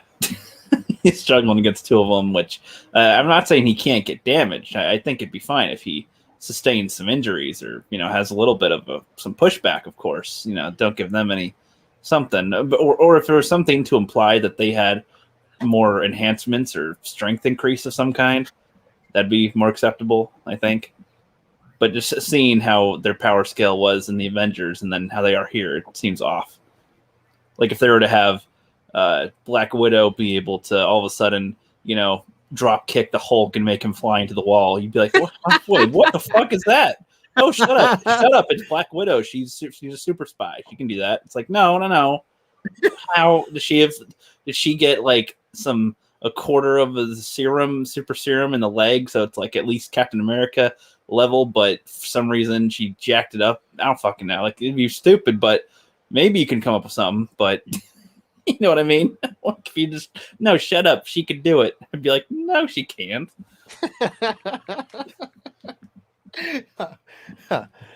No, it's funny. It's funny because I'm reading Immortal Hulk again. I'm trying to start it from the beginning again and like binge through it. And because it's been going on for a couple years now, it's pretty good stuff. And watch comics explain while I read, it's like, holy shit, there's so much like Hulk lore that is like they're kind of redefining or bringing back into like main continuity for this story. Like it's referential. Like, oh yeah, like they haven't done shit with this guy for like 30 years, and look what Al Ewing's doing. Like, yeah, what Al Ewing's doing here is like defining like kind of like where Hulk's power is in this story compared to like his World Breaker Hulk. That's like the epitome of his power thus far. And it's like, oh, okay. Yeah. So there's a plot where it's like you think, who's his girlfriend? I can't remember her name. Betty White or something. Betty Ross, I think, something like that. His girlfriend, wife, whatever. She gets like killed, or you think she's dead from a gunshot, but it turns out like I guess she's got Hulk shit or some shit. So it's like. What you see when they banged last time? I don't know about that, but like what he does, what Ewing did in the story is like kind of screwed with like the whole like gamma radiation. Like this is a mutation of Hulk, of Banner, and actually play with that idea where it's like, I guess until Grant Morrison of the X-Men, like the idea of like the mutation is like, oh, like a power manifests. And that's like it's not like a continual like evolution thing within your body. And so he changed it with like Emma Frost, where it's like the diamond form is like a newer thing that he added, where it's like, oh, she has that power and she can do diamond form. And so he's doing that with like Hulk, where it's like, so it's like Betty like mutates, and so she becomes like this like kind of like Griffin Chimera like She-Hulk thing. It's fucking cool looking, savage.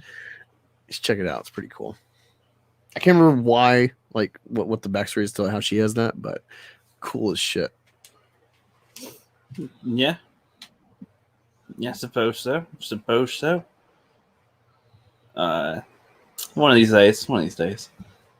But yeah, that basically caps out the thing. T'Challa gets a weird, either finds a Wakanda ship or a message from Wakanda. I was confused on what that was. Was that a Wakandan ship that he found, or a message from Wakanda that he found? Both. So like what that keyed into him that like he finds the ship and he goes in it and it's like I don't know what he does there, but like the message from his father of like we're essentially like we're searching the heavens for you, to T'Challa. Hold on. Ah, yes. She's got to go deal with the little children, some little baby calves, the Angus calves. Indeed. But yeah, I mean, I don't know if I'll really watch the next 2 episodes, but I did watch these 2 at least to get some comment. Angus thinks I should really watch the 3rd one because it has Nick Fury as the main focus on there. So maybe it's worth my time with it. I don't know. Perhaps. We shall see. But I don't know. What's up, Riot Kitty? What's up, Riot Kitty? Hope you're doing well. What do you think of the first couple episodes of the What If stuff? Because I only watched those 2 recently because Angus here wants me to, so I did. Give it a little watch. I was just saying hello to Riot Kitty in the chat with that. And yeah, the episode's basically done. Basically, you're talking about Wakanda. They got the message to T'Challa from Wakanda in the ship, and then he gets all pissed off about that, which I was like, okay, whatever. I guess he wants to go back home now.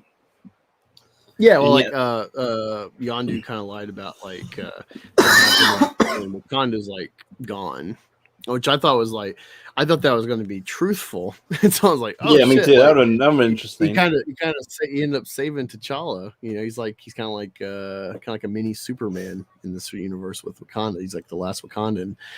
And then it's like, oh yeah, that was a lie, and we're gonna go back. And I'm like, okay, but you know, it's like he's essentially from like a formative age of like say 8, been abducted and been a Ravager. So like, how much will like him becoming king or potentially becoming king in the future, or just part of the hierarchy being royal blood? How's that going to affect Wakanda in the future? Like, how will they receive him? That'd be a lot like Killmonger. Yeah, that'd be funny to see Killmonger arrive when they're having their party. He's like, "Hey, Well, no, actually, you know, with this whole Robin Hood shit, he'd end up like trying to sell off everything of Wakanda to maybe like, trying to give away to the rest of the world or something. Yeah, the it's universe. Like, it's funny because of Curtis YZ, I think you were in the chat. We're talking about we're talking about Arrival, and he recommended K-Pax, and I wanted to stream with him because I really hated that movie. But there's little elements of like K-Pax scenes are so advanced, like family and like caring about children and stuff, like missing people when they're gone if they go travel, like it's not a thing. Like they're so advanced, and so he's like, you look humans. Like when are you gonna learn? Like, you know, you're so primitive on this planet still. You know, yeah, all this potential, you're still in your very primitive state, and I just see an allegory there, a comparison. yeah, I think they have lots of room to play with that. With their that's the one thing that a lot of the aliens in a lot of movies will comment on. They're like, humans like have the most potential out of any species, but always squander it. Usually, yeah. Like, no, I agree, right, Kitty? I'm not a fan of this animation style. It reminds me of the fucking that Resistance show from Star Wars that lasted a season because no one fucking watched it. yeah, I wish they'd just do some classic 2D for once. That or Nice. just do like really polished like Toy Story type of shit, you know? Like I don't like this middle ground, you know, because it's like certain details just look really fucking weird. It's almost like I almost care is like what the animators are doing. It's like you almost care. It's not horrible, but it's still not great though. It's like, meh. You know, it's like they're satisfied with a B. You know, it's like they're just like, yeah, well, as long as I get a B, I'm fine. It's like you could try to get an A, you know, a little bit once, please. No, it's okay. No, it's fine. I see like Snyderverse weirdos, you know, going after DC fandom events, and there's like the whole DC universe of like products, comics, and shows and movies and stuff, cartoons, collage for their poster, and then it's like someone just put the title over like Snyderverse poster. Yeah. And I'm like, yeah, I don't want either of those. Like, Nope. It's like I see the fandom poster. I'm like, who the fuck wants to have this shit? Like Batman and like Suicide Squad. Like you can just keep the rest. Yeah, a lot of people really do want the air cut of the Suicide Squad, the first one. I don't think that would help, to be honest. But whatever. Yeah. And we'll see. No, I think I think you'd enjoy episode 3 and maybe 4 because you start getting some like cool Doctor Strange shit. 3's pretty cool because it's this whole like Avengers plot of like what if the Avengers were never assembled, and there's a huge reason why. And I thought that's pretty cool and fun. Like I mentioned, gave you a spoiler, like Hulk gets his fucking heart morphed from the inside out and that kills him. I was like, oh shit, like yeah, no, I might check out number 3, but to be honest, I mean, I still don't really care about this series. It's like, well, I mean, it's good for you just like to be like you got something small. It's not a lot of time investment to digesting. You go, just be like, meh, get some in the moment viewership for this or your channel. Yeah, I suppose I just would rather do anything else with my time. I guess. Honestly, so Curtis recommended K-Pax and I watched it and I thought like this really went nowhere. This is really a waste of my time. This 2-hour fucking like I watched the whole movie. I'm like waiting for like this good like spacey kind of payoff or some real big implication. It's like, oh man. But yeah, and it's just I don't know. It's like early 2000s film, and so that era of movies is just generally really weird because they're trying to like.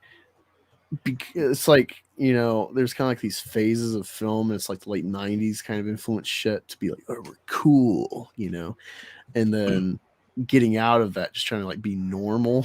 And that's what this film feels like. I'm just like, oh man.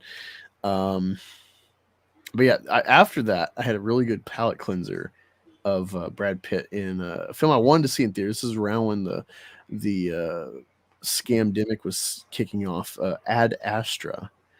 I don't know if you heard about that or seen it, but it's like a near future film.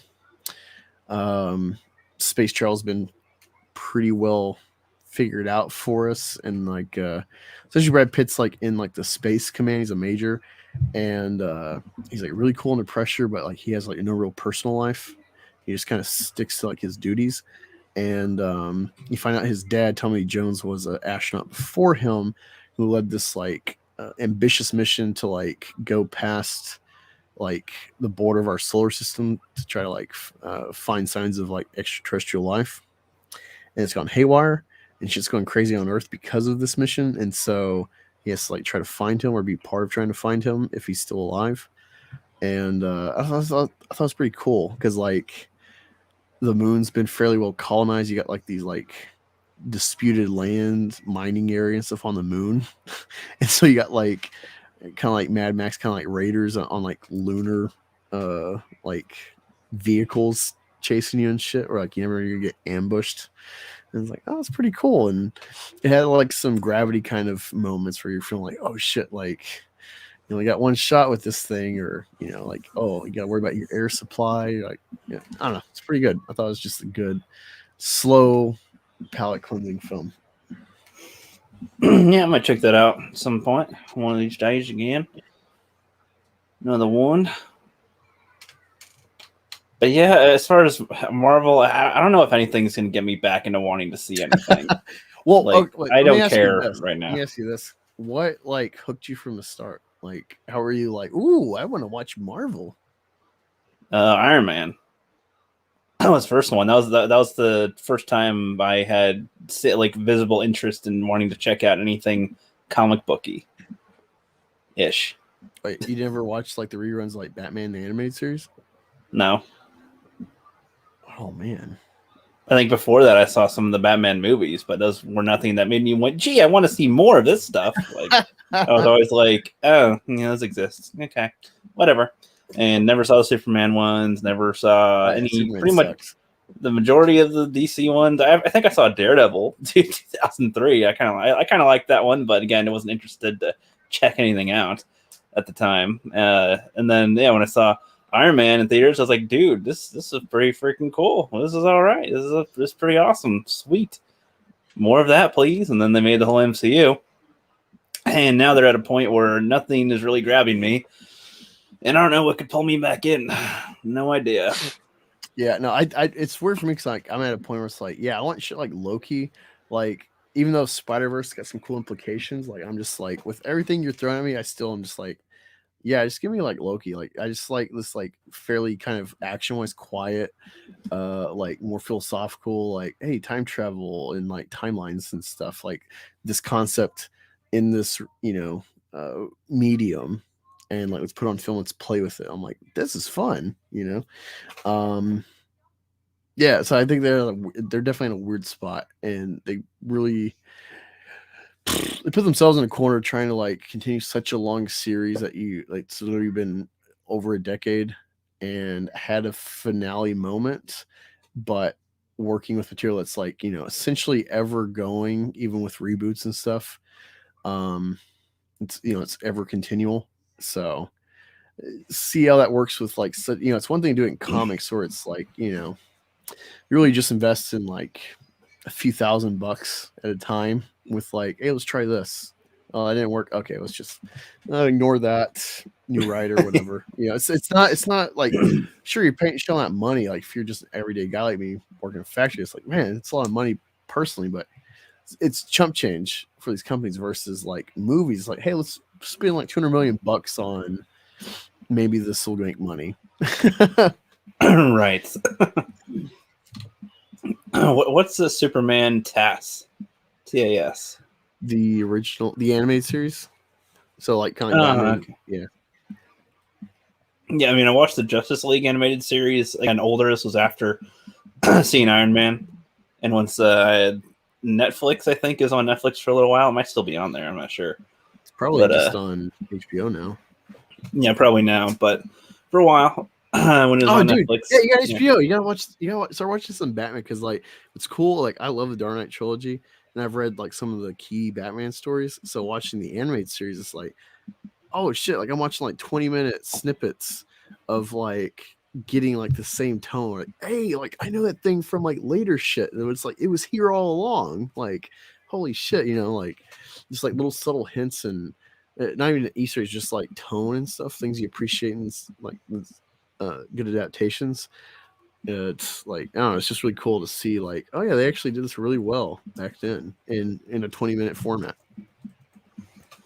And I think you would really like it in contrast to your overall take with What If so far, which What If is a wacky concept kind of stuff.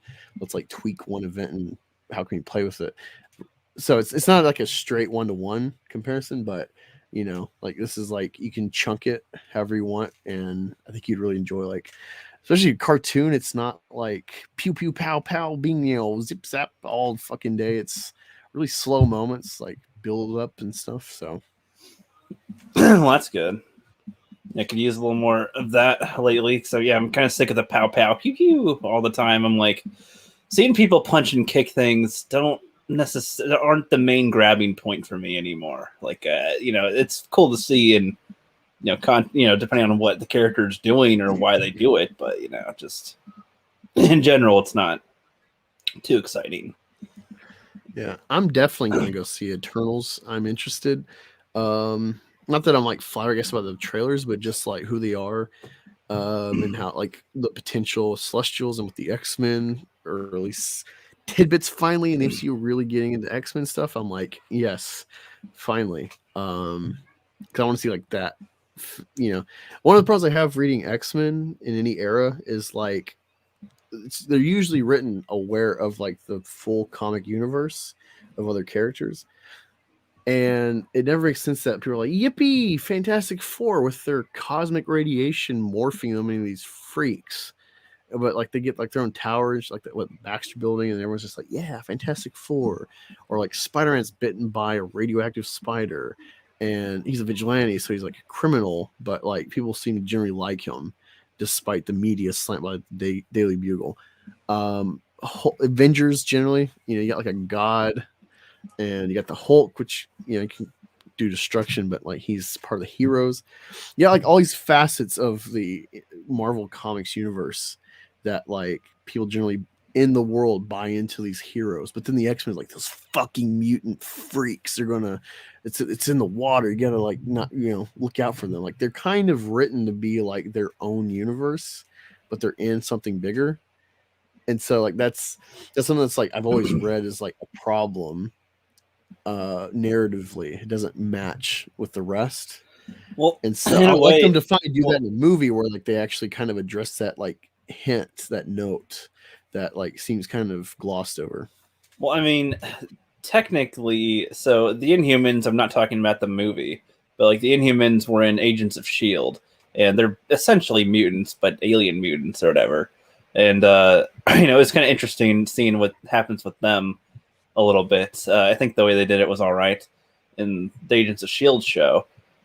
And I mean, I think at one point they do mention the Sokovia Accords in one of the seasons, but they should have stopped around that time anyway. They need to continue their show into like 8 seasons. Like, fuck that.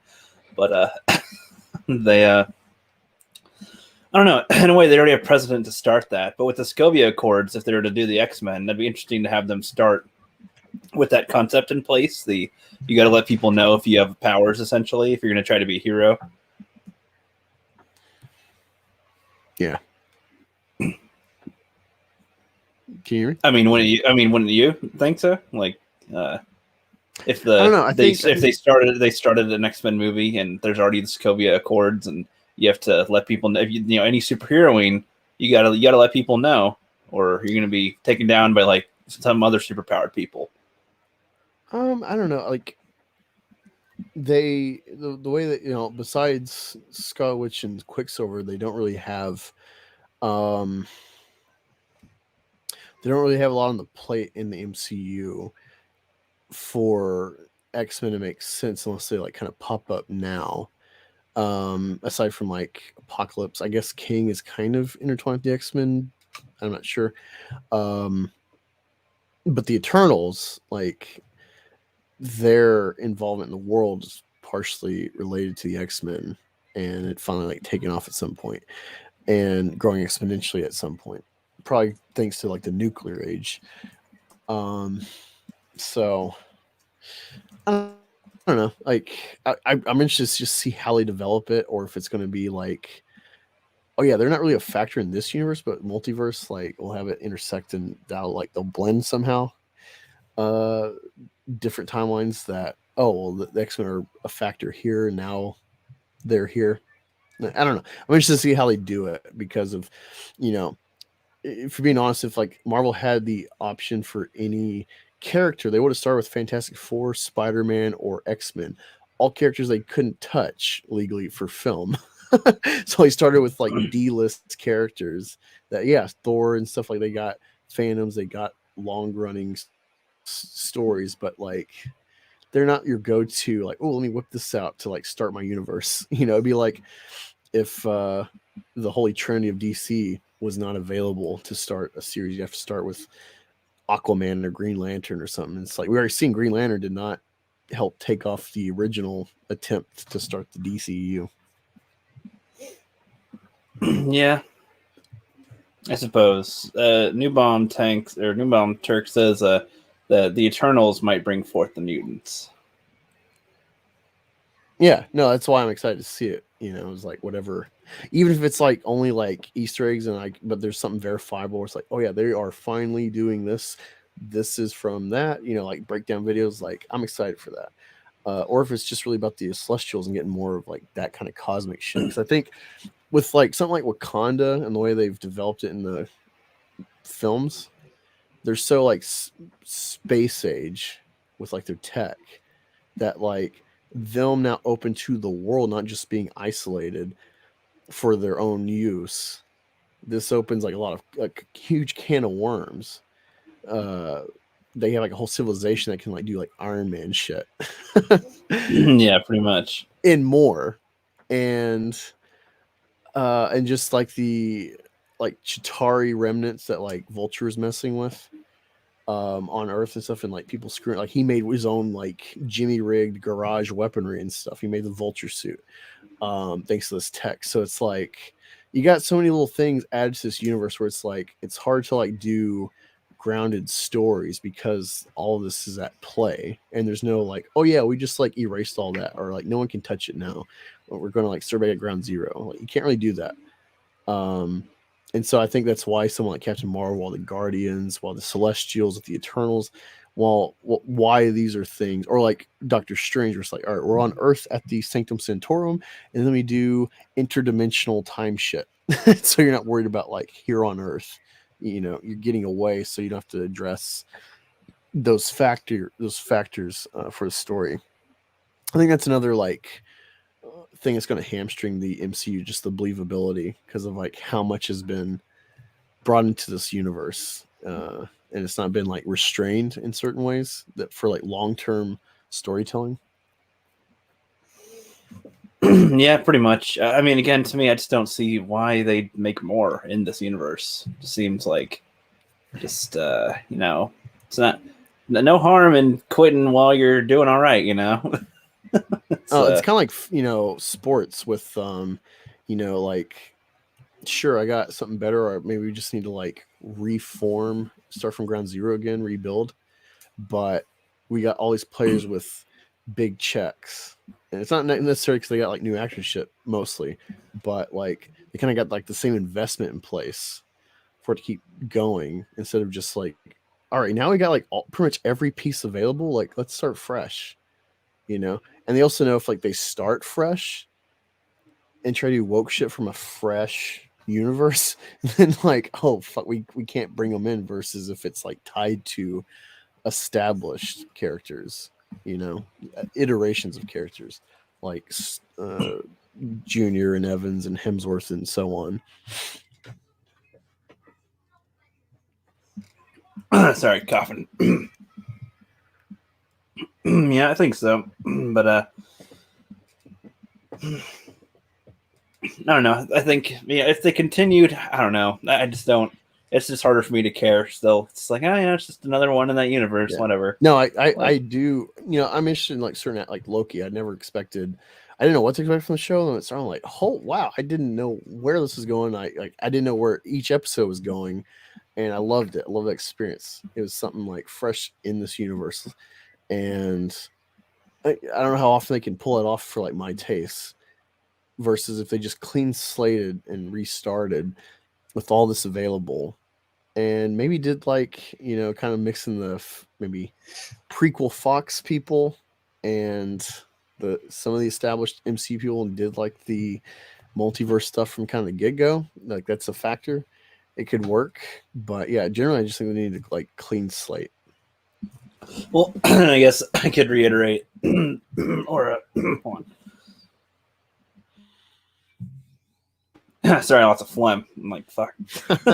But I'm like, I can't say what I'm meaning. Sounding like Marge now with it. I got all stuffy nose and all that. But no, fucking frog's gay. Yes, turn the fucking frog's gay. But no, so I think that they could do some new stuff in the show, or in the MCU. But I guess what I'm getting at is they could make them with the context of things that do exist in this universe, but not make it such a like a classic Marvel movie as they do, where like their goal is almost, okay, who gets to cameo in it? What references to all these other things are we always going to have in here and everything? But if they were just like try to make like a movie, like kind of like with Phase 1 in a way, it was like there was some small nods here or there to something else, but it wasn't a focus. Like using Captain America's shield to lift up the pipe or something, like a prototype of that shield or something. That was like of Howard Stark's, like a prototype of the shield. It's like a nod to Captain America without it being like so overt in your face, you know, like little small nods. And in the Incredible Hulk, they say like Stark technology is what used that sound equipment on the Hulk, but you know, it's just on a quick flash of a computer screen, and on one of the computer screens, I think it says shield on there. So that it's like, you know, those are small nods that aren't a huge precedent in your film, but it's like almost a solo film, you know? Yeah, no, that was at a time when this wasn't like Well, any I know, idea but could be hand over I fist, but know. also they had to actually make a film by itself and not rely on like, Yes. oh yeah, you're just gonna keep consuming. Yeah, so that's kind of what I'm saying. Like, if they could make one that isn't about, oh, but you better be sticking around because there's this other thing and there's all these other characters that are in all these other movies that you've seen. It's like, no, just make them one. If they like, if they wanted to make they wanted to make an X-Men one, I'd be fine if they try to focus it as if they're in their own world, but like not. But again, considering what is in the MCU, the level of technology, the level of stuff, and everything. But without that being the focus, like have that considered so it doesn't contradict anything, but don't make that like the main thing, like bitching about Tony Stark again or something, like, or you know, that was always like annoying. People are tied to like fucking Stark, right? You know, like if they were to have one of the like Magneto go like, you know, Tony Stark sucks, or you know, Captain America came by my place. Why do all these Marvel characters sound like Bane? I don't know how to do a Magneto impression, so I came up with Bane. You know, when I was a Jew and I was in the camps, you know, the Captain America waved. Captain America waved by me. You know.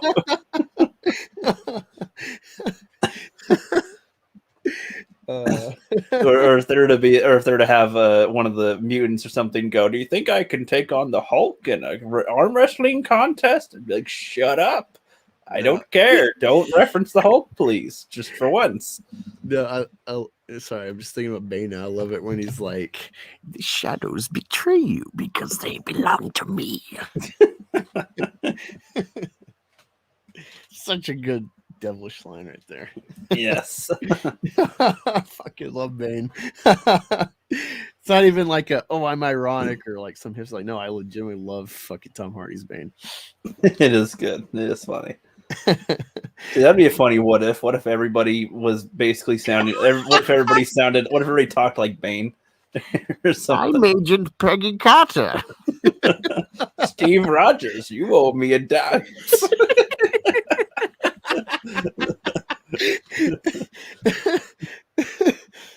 Oh, I remember when I first got into like any YouTube shit, it was the Badman stuff and like other kind of in the sphere like Bane parodies.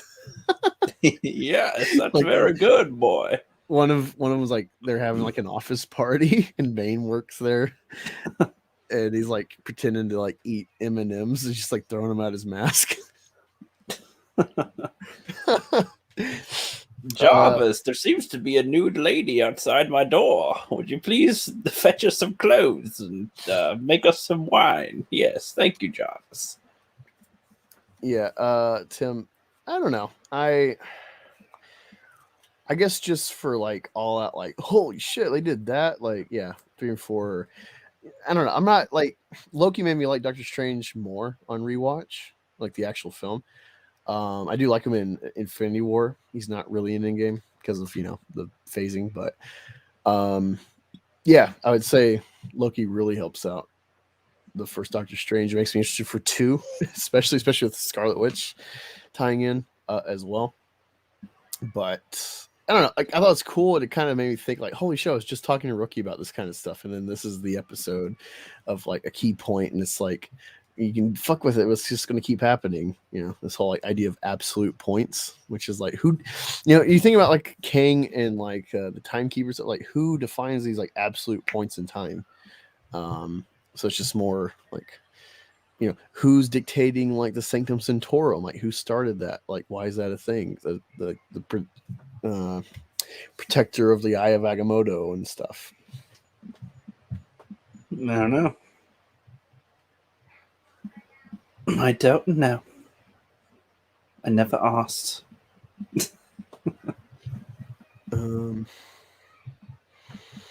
Yeah, no, I would like to see. Love to see James McAvoy and Michael Fassbender back as their X-Men characters. I'd just like to see him say, so we could fight in the shade. Oh, that'd be a triple studio reference there. Yes. You got a Fox guy, reprising his role in a Disney thing and referencing his Warner Brothers days. Yeah, maybe in the comics. I have no idea who Eternity is. Maybe in the comics, but in the MCU, they can pretty much establish whatever. I guess. Now, is different Eternity stuff. is that Captain Universe or is that a different character? Captain Universe. Is there a general? Is there a general universe or a major universe or a? I don't know. I don't know. A medical universe. Just a whole universe of soldiers. Another reference. I didn't even realize I just said as I said it. But yeah, I know you're kind of like, yeah, I don't even know what I was talking about. Basically, yeah, I'm tapped out now. And we're at 2 hours. I'm tapped out. We shall see what else Angus can pull up for us to read. No, I got nothing. I was just going to say swing by my channel tomorrow, like always, Thursday, 9 p.m. Roughly, I'll state the actual time on Twitter, but 9 p.m., 9:30, something like that. My channel, Ricky's my co-host. I have some guests talking pop culture of the week. I'll have to wait to see Xing China and the COVID variants next week. And I'm probably not going to see it. It's just one of those obligatory things. It's one of those like, I do like Marvel. Like, let me see, like, hey, it could surprise me. I don't have any personal investment or hope for it. I don't care about kung fu movies in general. Martial arts films are not something I'm like, oh wow, this guy's so good, or this form. Like, I don't care. It's like, it's not something of interest to me. So it's just like a comic book movie fan interest that I might watch it, but it's still kind of on the fence. Like, am I going to waste my time? I'd rather watch Ad Astra again. Yeah, that's not me dogging. I actually like Ad Astra, but it's like I just saw it yesterday. I got it, but I'd rather watch that again than actually. You'd rather watch Mr. Slow than the pew pew pow pow of Marvel. Shang Ching Chong. Punchy Asian man. He shouldn't punch you in face, but he can't because he's too short, so he punches you in crotch. Bad Asian joke equals end